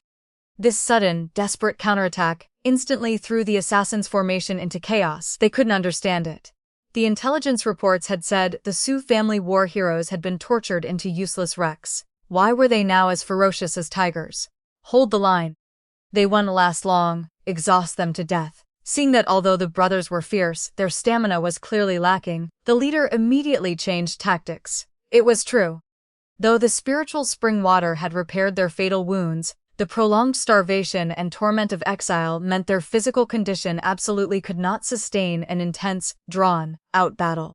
Cold sweat was already seeping from eldest brother's forehead, and second brother's spearmanship had slowed by half a beat.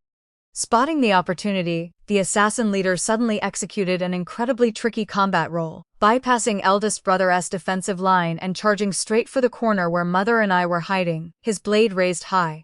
"Kill the little one," he sneered, swinging his long saber down. Tang Bao, eldest brother and second brother's eyes almost split open. They tried to rush back to help but were fiercely pinned down by the remaining assassins. "You want to kill me? You are the one courting death." I hid behind mother, my little hand rapidly tapping away on the spatial panel hidden in my sleeve. A specially made, high-pressure tear gas capsule slipped into my palm. Pretending to be terrified, I violently hurled the capsule at the bluestone tile right beneath the leader's feet. Bang! A colorless but incredibly pungent powder mist instantly exploded, blasting directly into the leader's face. Ah! My eyes hurt so much. The assassin leader let out a blood-curdling scream. The long saber in his hand fell to the floor with a clatter. He clamped both hands tightly over his eyes, tears and mucus streaming down uncontrollably. The burning sting made it impossible for him to keep his eyes open. This was top-tier, modern anti-riot weaponry. Where would ancient people have ever seen such a display? Great opportunity. Su Yunfeng did not hesitate for a moment. His body moved like a blur of lightning, and with one decisive stroke, he slew the assassin leader. With the leader dead, the remaining assassins were instantly leaderless, and their formation collapsed. Under the tightly coordinated assault of the three brothers, once great Chu's war heroes, it took less than half an incense stick of time for every last standing enemy in the ruined temple to be wiped out. The air was heavy with the aftermath of the battle. Eldest brother tossed aside the man's steel saber, his legs giving out as he fell to one knee, panting violently. Second brother leaned heavily on his long spear, his chest heaving. Third brother's fingers were convulsing uncontrollably. They had completely overdrawn their newly recovered strength. Eldest brother, second brother, third brother. I ran over on my little stubby legs, my eyes red. "You are bleeding. Don't be afraid, Tang Bao. It's all the bad men's blood. Your brothers are fine." Su Yunfeng forced himself to stand up and pulled me into his embrace. Deep within his eyes, traces of the battle's cold resolve still lingered. Yet when he looked at me, they softened enough to drip water. "Where are fourth brother and fifth brother?" Second brother Su Yunting suddenly asked, panting heavily. Following his voice, I looked toward the deepest part of the main hall, a corner concealed by a pile of rotten straw. Two frail figures lay beneath the straw. During the hellish melee just now, fourth brother Su Yunzhou had desperately used his own body to shield fifth brother Su Yunche. Even though his back had been cut open in several places by flying shards of stone, he remained like a silent boulder, not letting out a single sound. Fourth brother was mute. He had once been Great Chu's most feared Shadow Guard camp commander, a sharp blade hidden in the darkness. But in the imperial prison, to cover eldest brother as he passed along information, he had been forced to swallow a throat-burning poison. It did not merely rob him of his voice, it severely damaged his internal organs. Whenever he circulated his inner strength, he would cough up blood, and the fifth brother he was protecting underneath him was in an even more tragic state. Fifth brother was a genius, a master of odd mechanisms, formations, and firearms. To force out the whereabouts of the Su family's weapon blueprints, the treacherous officials locked him in an iron cage, roasting him over charcoal fires. More than half his face and back had been badly burned. That wasn't all, they even hammered extreme, cold poison needles into his body, experiencing a hell of both ice and fire. Fifth brother's legs had long lost all feeling. His entire body was freezing as if plunged into an ice cave, his teeth chattering loudly, a layer of frost even forming on his eyelashes. Looking at the miserable state of these two once magnificent brothers, my heart felt as if it had been viciously stabbed with a needle. "Let me go. I want to go blow on fourth brother and fifth brother." I wriggled out of eldest brother's arms and trotted over to the pile of straw. Eldest brother and the others did not stop me, they only watched with bated breath. Having just witnessed a miracle, they now placed an almost religious faith in the blowing and fairy water I spoke of. Seeing me approach, fourth brother's, Su Yunzhou's usually cold, dead eyes, like a bottomless abyss, flashed with a hint of panic. Instinctively, he shrank back, seemingly terrified that his blood-soaked, deathly aura would frighten me. He opened his mouth, but his throat could only let out a harsh, wheezing sound like a broken bellows, followed by a violent fit of coughing, leaving him weak and shaken. Fourth brother, don't hide. Tang Bao has magic pills. I showed no disgust, using my little hand to gently wipe the black blood from the corner of his mouth. With a thought, nano-level organ repair gel from my space, mixed with vocal cord cell regeneration inducers, was disguised as a crystal clear fruit candy and popped into his mouth. Fourth brother, be a good boy, eat the candy. The pill melted instantly upon entering his mouth. The massive energy of the spiritual spring, combined with advanced modern medical technology, surged through Su Yunzhou's body. His failing, withering internal organs were like parched earth receiving sweet rain. The shriveled, necrotic cells began dividing and regenerating frantically. The vocal cords, heavily corroded and riddled with holes from poison, were also being reconnected by the nano-particles. Su Yunzhou clutched his neck in agony, large drops of cold sweat rolling down. Suddenly, he threw his head back and expelled the poison that had been ravaging his body. Fourth brother, eldest brother and second brother stepped forward nervously. However, after vomiting that poisonous blood, Su Yunzhou's ashen face regained its color at a rate visible to the naked eye. He gasped greedily for fresh air, staring at his hands in shock, feeling the surging inner strength circulating once more through his body. He tentatively tried swallowing his saliva. His vocal cords no longer felt that tearing, agonizing pain. Tang Bao? A voice emerged. It was extremely hoarse, extremely dry, yet it clearly and genuinely formed those two words. Fourth brother, you can speak? Third brother Su Yunhan's eyes turned red with excitement. Su Yunzhou did answer him. He just looked at me deeply for a moment before suddenly dropping to one knee. Assuming a posture of absolute submission, one used only when shadow guards pledged their deepest loyalty, he gently pressed his forehead against my dust-covered little shoulder. In that moment, this sharp blade hidden in the darkness placed his complete loyalty in the hands of a 3.5-year-old child. Having cured fourth brother, I turned to the fifth brother beside him, who was still shivering violently and drifting in and out of consciousness. His condition was the trickiest. Burns combined with cold poison, ordinary medicine, simply couldn't treat both simultaneously. But this was child's play for my medical space. I squatted down, pulling a small porcelain bottle from my sleeve. It actually contained a mixture of advanced anti-freeze peptides and recombinant burn ointment extracted from the space, heavily diluted into a milky white liquid with spiritual spring water. Fifth brother, the fairy sister said that if you rub this medicine on, your face will not hurt anymore, and your legs will be able to walk too. I used my chubby little hands to dab the liquid, bit by bit, onto fifth brother's horrifying face, while simultaneously dripping a few drops of pure spiritual spring water onto his cracked lips. The cold ointment touching the burned skin brought no stinging pain. Instead, it offered an ultimate, soothing coolness. The cellular repair factors within the medicine began restoring the damaged scar tissue and encouraging healthy new skin to grow. Simultaneously, the spiritual spring water swallowed into his stomach transformed into a searing current, dominantly surging through his damaged meridians, forcing the cold poison entrenched deep within his marrow out of his body thread by thread. Su Yunche let out a suppressed, muffled groan. The frost on his face melted at a visible rate. His completely numb legs suddenly transmitted a violent bone, deep tingling, the sign of nerves and muscles reconnecting. Su Yunche snapped his eyes open. They were incredibly bright, shining with a genius, rebellious and mad gleam. He stared fixedly at his legs, his hands trembling as he touched them. I can feel them. They were no longer two cold blocks of wood, but real limbs again. My legs, my face. He touched the scabs on his face that were rapidly forming and flaking off, his voice trembling uncontrollably. A deathly silence fell over the ruined temple. The five brothers who had plummeted into the mud, stripped of all their dignity and hope, had in this moment completely broken free from the shackles of death. They looked at each other's rapidly healing wounds, felt the terrifying power reviving within them, and finally all their gazes converged on me, this seemingly innocent 3.5-year-old girl. Whether this was a gift from deities or a world-shaking secret hidden by their sister, from this moment on, the five brothers of the Su family had fully risen again. Eldest brother Su Yunfeng slowly stood upright. He stepped over the bodies on the floor and walked to the temple doors, staring coldly at the dying snowstorm outside. Tang Bao is right. None of us are cripples. His voice was low and ruthless, carrying a resolve capable of overturning the court of Great Chu. Although we still have 3,000 miles of bitter exile ahead, from today onward, if anyone dares to touch a single hair on the Su family, I, Su Yunfeng, will make them repay this debt 1,000-fold. The other four brothers simultaneously clenched their fists. The curtain to their ultimate counterattack had been raised. You high and mighty enemies in the capital, are you ready to face the wrath of the war heroes?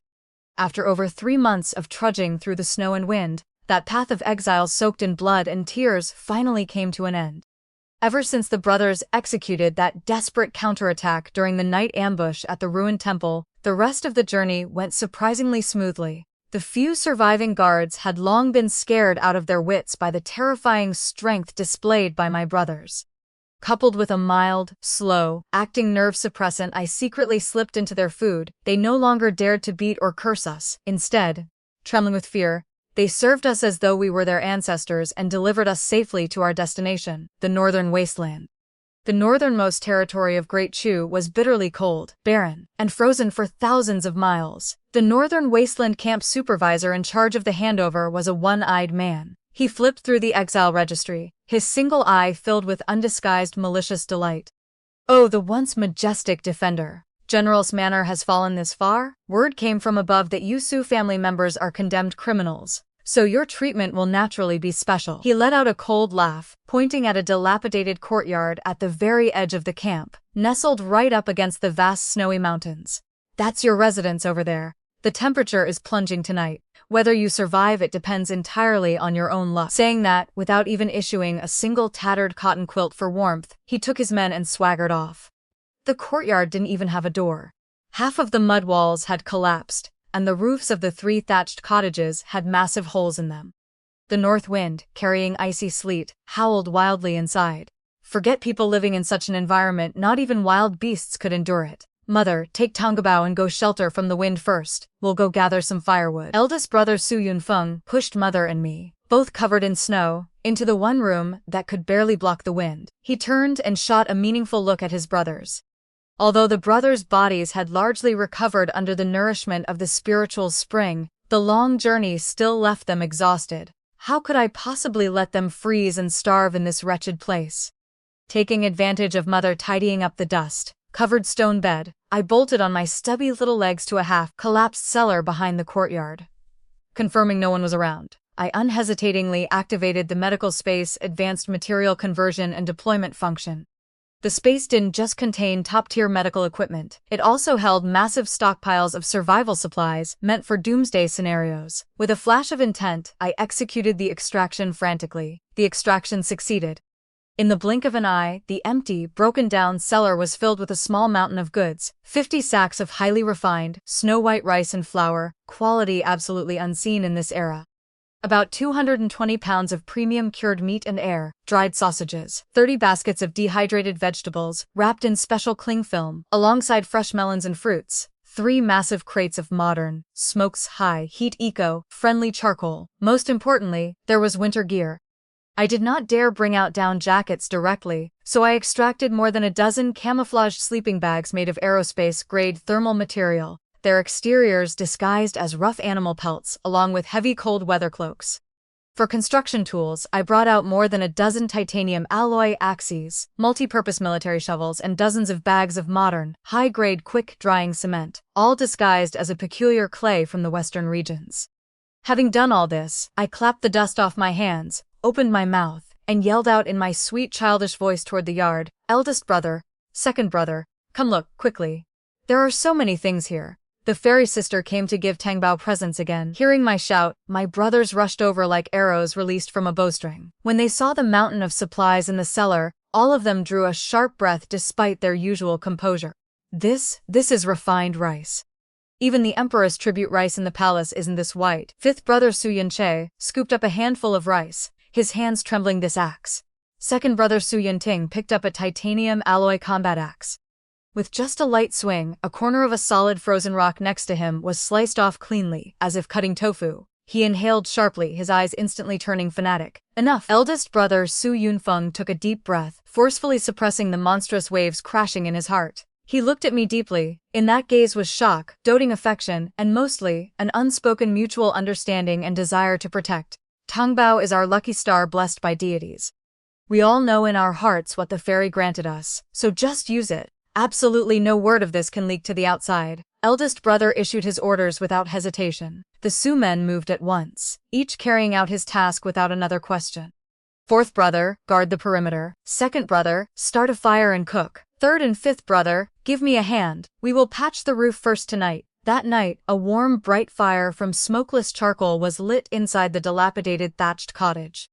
Mother used the refined rice and cured meat to cook a large pot of rich, thick meat porridge. On this freezing northern wasteland night, our family of 7 sat around the fire, eating our first truly filling meal since the exile began. The hot porridge sliding into our stomachs, combined with the spiritual spring water I secretly added, caused a powerful surge of life force to course through everyone's bodies. With our stomachs full, the rebuilding of our northern wasteland home officially began. With the endless supply of divine materials I provided, and my brother's remarkable ability to act quickly, it took less than half a month for this rundown courtyard, a place everyone else avoided like the plague, to undergo a complete metamorphosis. Fifth brother Su Yun-che, the genius obsessed with mechanisms and firearms, utilized my supplies to the absolute extreme. Using the quick-drying cement and reinforcing steel bars I gave him, he rebuilt the courtyard walls. On the outside, it looked like an ordinary yellow mud wall, but inside it was impregnable. Not even a heavy construction hammer could break it open. Moreover, he set up insanely vicious chain traps underground and on top of the walls all around the yard.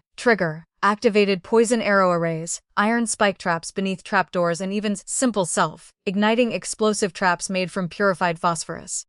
If anyone with ill intent dared step half a foot into this yard, they would instantly be shot into a hornet's nest or burned to ashes.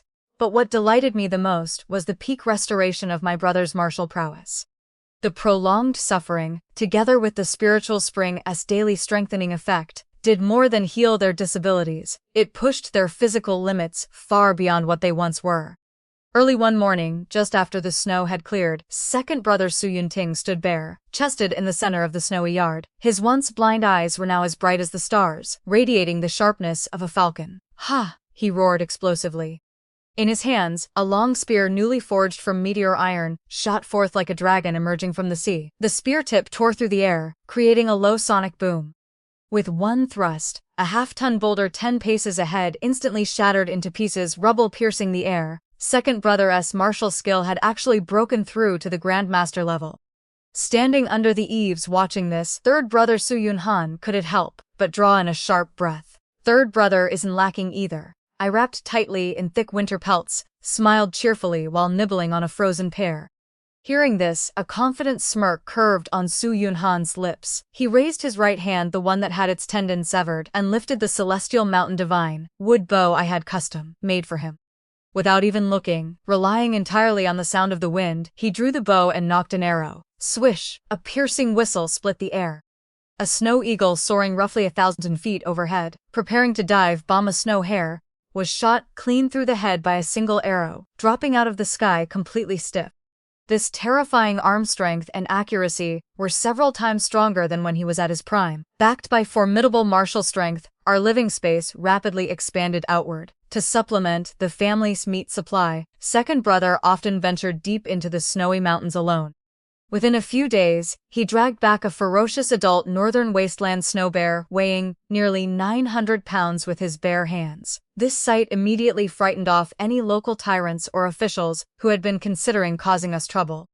From then on, everyone took a detour when they saw a member of the Su family. Meanwhile, fourth brother Su Yun-jo vanished into the boundless dark nights of the northern wasteland like a ghost. He became the backbone of my intelligence network.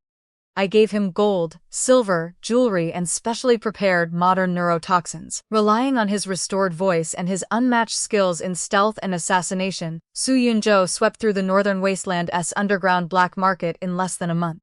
He subdued several gang leaders and established an intelligence network far larger and more secretive than the capital's Shadow Guard camp, the Shadow Pavilion. Every movement in the northern wasteland, and even court secrets from the capital 3,000 miles away, flowed through the Shadow Pavilion to our courtyard. Late one night, the charcoal in the brazier was burning brightly. After a winter of rest and recovery, Mother's health had fully recovered. She sat to the side, gently sewing spring clothes for me with a smile. On the wall hung an extremely detailed map of the realm. Eldest brother Su Yunfeng, dressed in a green tunic, stood tall before the map. Those legs of his, once shattered to pieces, were now as steady as a mountain. Holding a piece of charcoal, he drew a stark red cross over the capital. Eldest brother, a secret report just came in from the Shadow Pavilion. Fourth brother Su Yunzhou appeared in the room like a phantom, respectfully offering up a parchment scroll. The left Prime Minister, Li Ru, who framed father for treason back then, and Zhao Qian, the commander of the Brocade Guards, who poisoned us in the imperial prison, have been secretly sending people to search for our whereabouts for the past half-year. The spies report that they seem to have realized their assassins on the Exile Road were completely wiped out, and they can no longer hold themselves back. Su Yunfeng took the parchment, glanced at it, and a chilling killing intent surfaced on his cold, handsome face.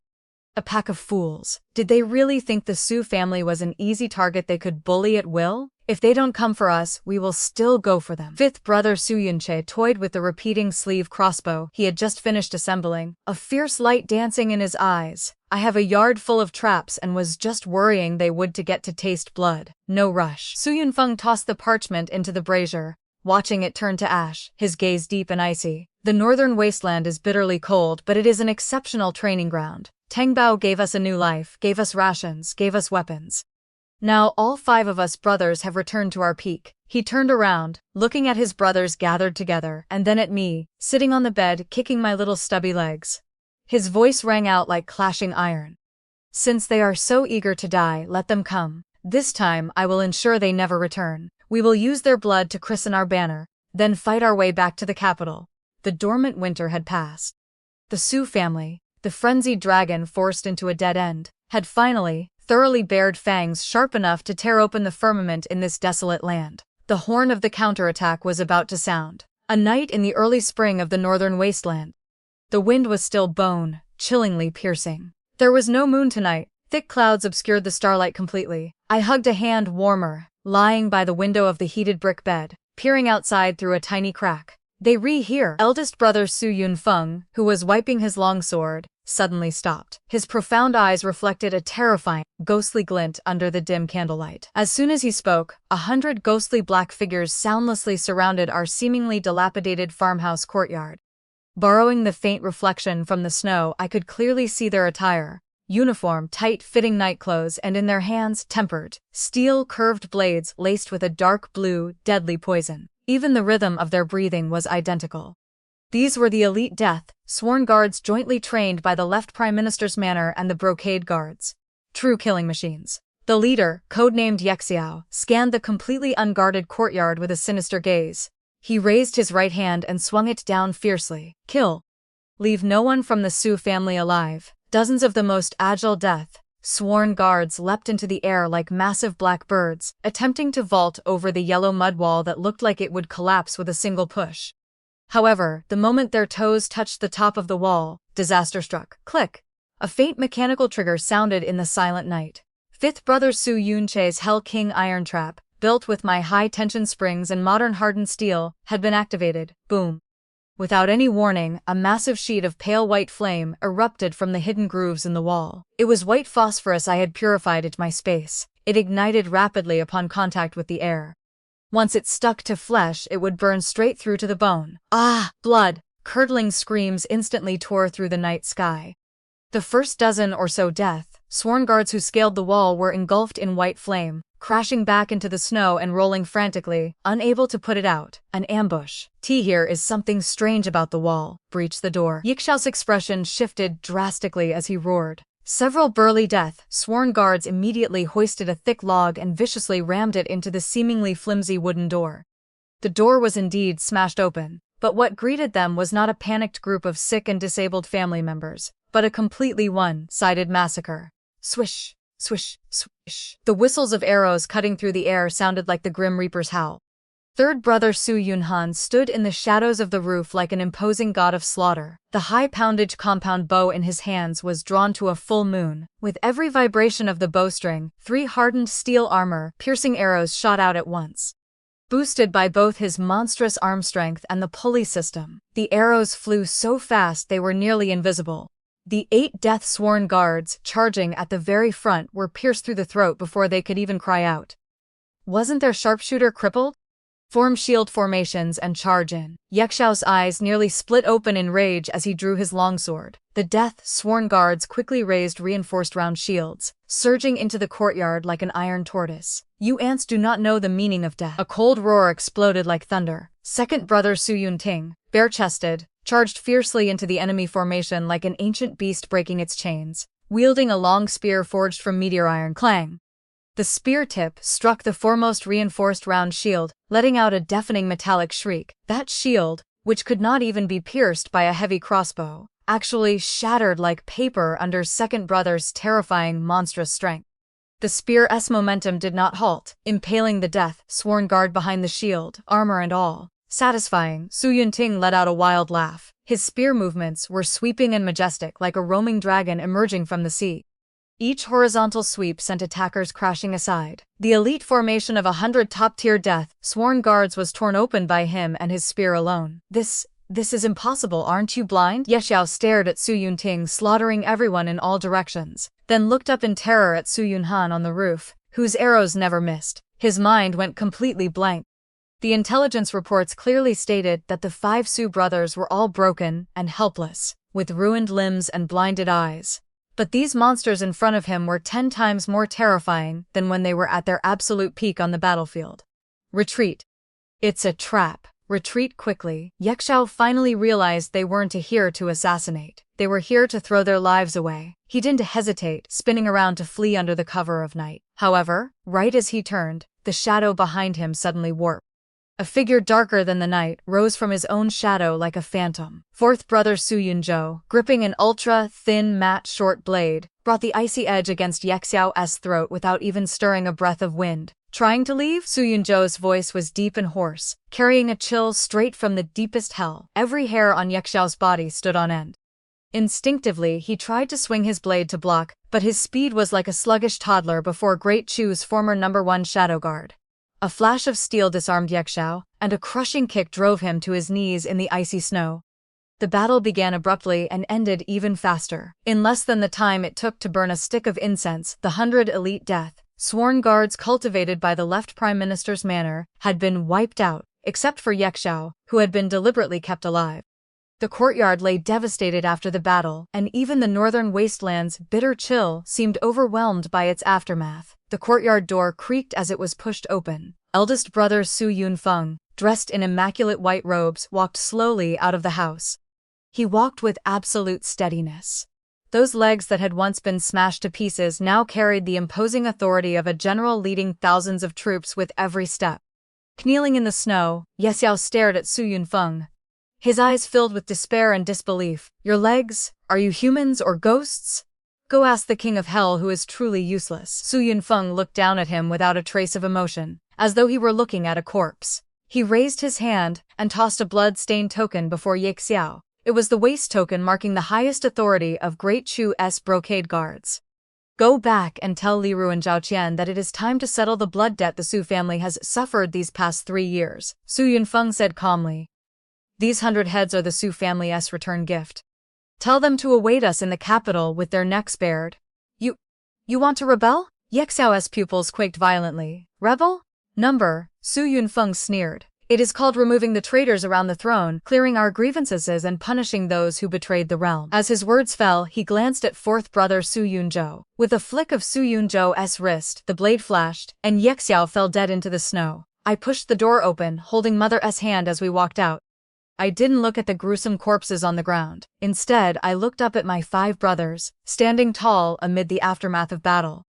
Through this completely one-sided massacre, they had not only thoroughly washed away the frustration and humiliation of their exile, but had also proclaimed to the world, the soul of the invincible Su army had not died, and their battle blades were sharp once more. Are you scared, Tengbao? Second brother Su Yunting casually wiped the blood from his face, grinning broadly to reveal his white teeth. Not scared. I pulled out several specially made antiseptic wipes extracted from the space, standing on my tiptoes to hand them over. Tengbao wants to chase all the bad men away. Su Yunfeng took the wipe and meticulously cleaned the grime from his knuckles.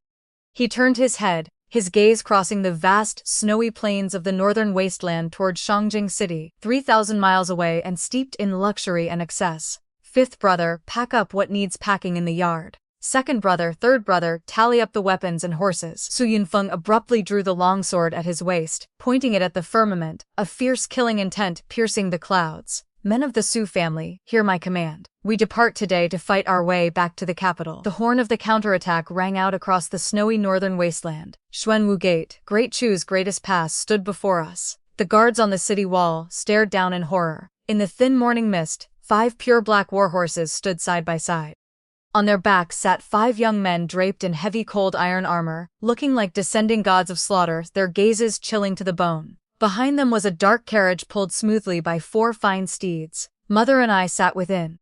Who goes there, daring to trespass into the capital's heavily guarded grounds? The defending general shouted sternly. The defender general's manner. The Su family returns to the capital. Eldest brother Su Yunfeng's voice was loud, but carried by his inner strength. It rolled like spring thunder, echoing across the entirety of Xuanwu Gate. The Su family? Weren't they all completely crippled? The guards on the wall erupted into an uproar. Hearing the news, Zhao Qian, the commander of the brocade guards responsible for guarding the city gates, rushed over. Leaning halfway over the wall, his eyes were filled with the sheer terror of seeing a ghost. Fire arrows. Quickly, fire arrows. Shoot these rebellious traitors to death for this commander. Courting death. Third brother Su Yunhan scoffed coldly. Without needing to aim, he drew the celestial mountain divine wood bow to its full draw. Swish. A piercing whistle. A heavy meteor, iron arrow shot upwards against gravity, slicing right through the rain of incoming arrows with flawless precision, piercing straight through Zhao Qian's official hat, and pinning him in place against the red pillar of the gate tower.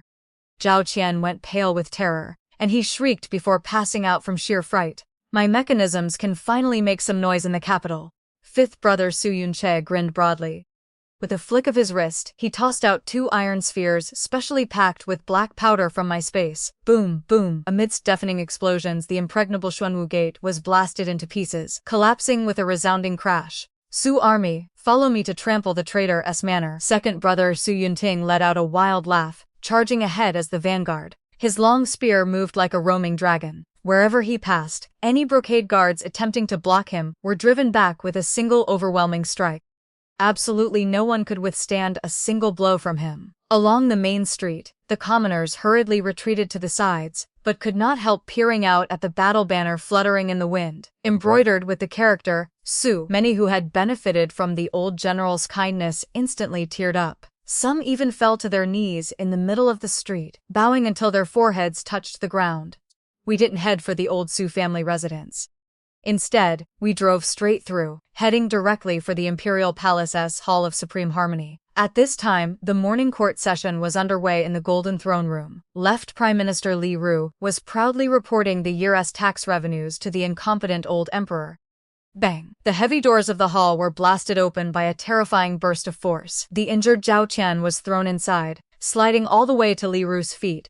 Who dares trespass into the Golden Throne Room? The old emperor collapsed into his dragon throne in terror. Su Yunfeng, his back against the light, stepped into the grand hall. His posture was tall and straight, like an unsheathed, peerless sword. With every step he took, that terrifying pressure forged through countless battles grew heavier. The other 4 brothers followed closely behind, protecting me securely in the very center. Your subject, Su Yunfeng, greets your majesty. Su Yunfeng cupped his hands slightly without bending a knee. I have heard that your majesty and the left prime minister have been thinking of the Su family, so I came to offer my thanks. Your legs didn't shatter? Su Yunting's eyes. How is this possible? Pointing at them, Li Ru stumbled backward in terror, his face ashen white as paper. I have disappointed you, Prime Minister. The heavens refuse to end the Su family. Eldest brother sneered, pulling a thick stack of parchment secret letters from his robes and violently smashing them into Li Ru's face. The Shadow Pavilion, led by 4th brother, investigated the matter thoroughly. Back when my father led the army to resist the enemy, it was you, Li Ru, who secretly withheld our rations. And it was you who colluded with the enemy state, selling out our army's deployment maps. This bears your own signature and seal of assent. Furthermore, here is ironclad proof that you colluded with Zhao Qian in an attempt to kill my brothers and me in the imperial prison. His words rang through the hall, every sentence heavy with fury and certainty. The entire court of civil and military officials instantly erupted in uproar. The old emperor looked at the evidence scattered on the ground, trembling with rage. Li Ru, you dared deceive us and commit treason? Your Majesty, this is slander. It is a frame, up by the remnants of the Su family. Seeing his plot exposed, a deranged, venomous light flashed in Li Ru's eyes. Since you insist on courting death, do not blame this prime minister. Guards, where are the imperial guards? Take down these rebels for this prime minister. Accompanying his roar, a massive group of fully armed imperial guards flooded into the hall. Clearly, Li Ru had long since planted his own people in the palace in an attempt to usurp the throne. A bunch of useless trash. Second brother Su Yunting laughed disdainfully. With a shake of his spear, it became a blur of spear points. The dozens of rebel soldiers charging at the very front did not even touch the hem of his clothes before his overwhelming force drove them back. Simultaneously, fourth brother Su Yunzhou appeared behind Li Ru out of thin air, like a phantom. That match-short blade, honed through countless battles in the northern wasteland, swept across Li Ru's throat in one swift motion.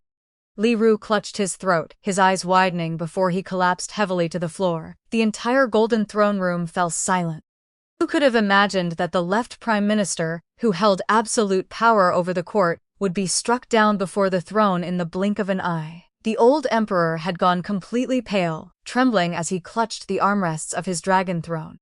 General Su is divine and valiant. Li Ru committed treason and deserves death 1,000 times over. We immediately decree the restoration of the defender, General S. Mannerus honor, posthumously granting the old general the title of Defender Prince. Su Yunfeng is appointed Grand Marshal, holding supreme command over all military forces in the realm. Su Yunfeng quietly stared at the incompetent, cowardly emperor, a hint of mockery flashing through his eyes. He did not kneel to thank him immediately. Instead, he turned, took me from mother's arms, and held me securely in the crook of his arm, as though he were holding the most precious treasure in the world. Your Majesty is wise, Su Yunfeng said coolly. However, aside from clearing our grievances, I ask one more favor for my little sister, the title of state. Protecting Grand Princess. If anyone in this world dares to cause her even the slightest grievance, my sword will never permit it. Granted. Everything is granted. At this moment, the old emperor only wanted to save his own life. How could he dare utter a single word of refusal? The great vengeance was avenged and our grievances were cleared. Within half a month, the sky over Shangjing City had completely changed. The left prime minister's manor and the commander of the Brocade Guard's manor were raided. The factions involved in framing the Su family were completely uprooted. The plaque of the defender, General S. Manor, was hung once more, even more glorious and prominent than before. 3 months later, flowers bloomed in the warmth of spring in the back garden of the defender, General's Manor. The gentle breeze brushed against our faces. Mother Lin Wanzhao, wearing the lavish robes of a first-rank honored lady, smiled as she watched my 5 brothers spar in the courtyard. Eldest brother, the master strategist. Second brother, whose martial skill had surpassed limits. Third brother, the sharpshooter who never missed. Fourth brother, the master of the intelligence network. Fifth brother, the genius of mechanisms. Not only had they returned to their peak, but they had also become pillars of Great Chu, whom no one dared provoke. What are you spacing out for, Tongbao? Eldest brother Su Yunfeng took large strides over and placed an exquisitely crafted hibiscus cake in my hand. His eyes were filled with unwavering affection. I am thinking about what delicious food I should prepare for you brothers tomorrow. I smiled sweetly, taking a bite of the pastry. With a slight thought, that massive medical space in my mind continued to emit a gentle glow. The spiritual spring water that had saved our entire family remained crystal clear. From hanging by a thread on the road of exile to reaching the absolute summit of power, who could have imagined that this earth-shattering counterattack was entirely because of me? A 3.5-year-old child carrying a modern medical advantage? I leaned against eldest brother's broad, warm shoulder, looking at the harmonious picture of our family, and my bright big eyes curved into crescents. The golden age of the Su family had only just begun, and I only needed to remain peacefully in this prosperous era, content as a pampered treasure loved beyond measure by 5 invincible brothers. That was more than enough.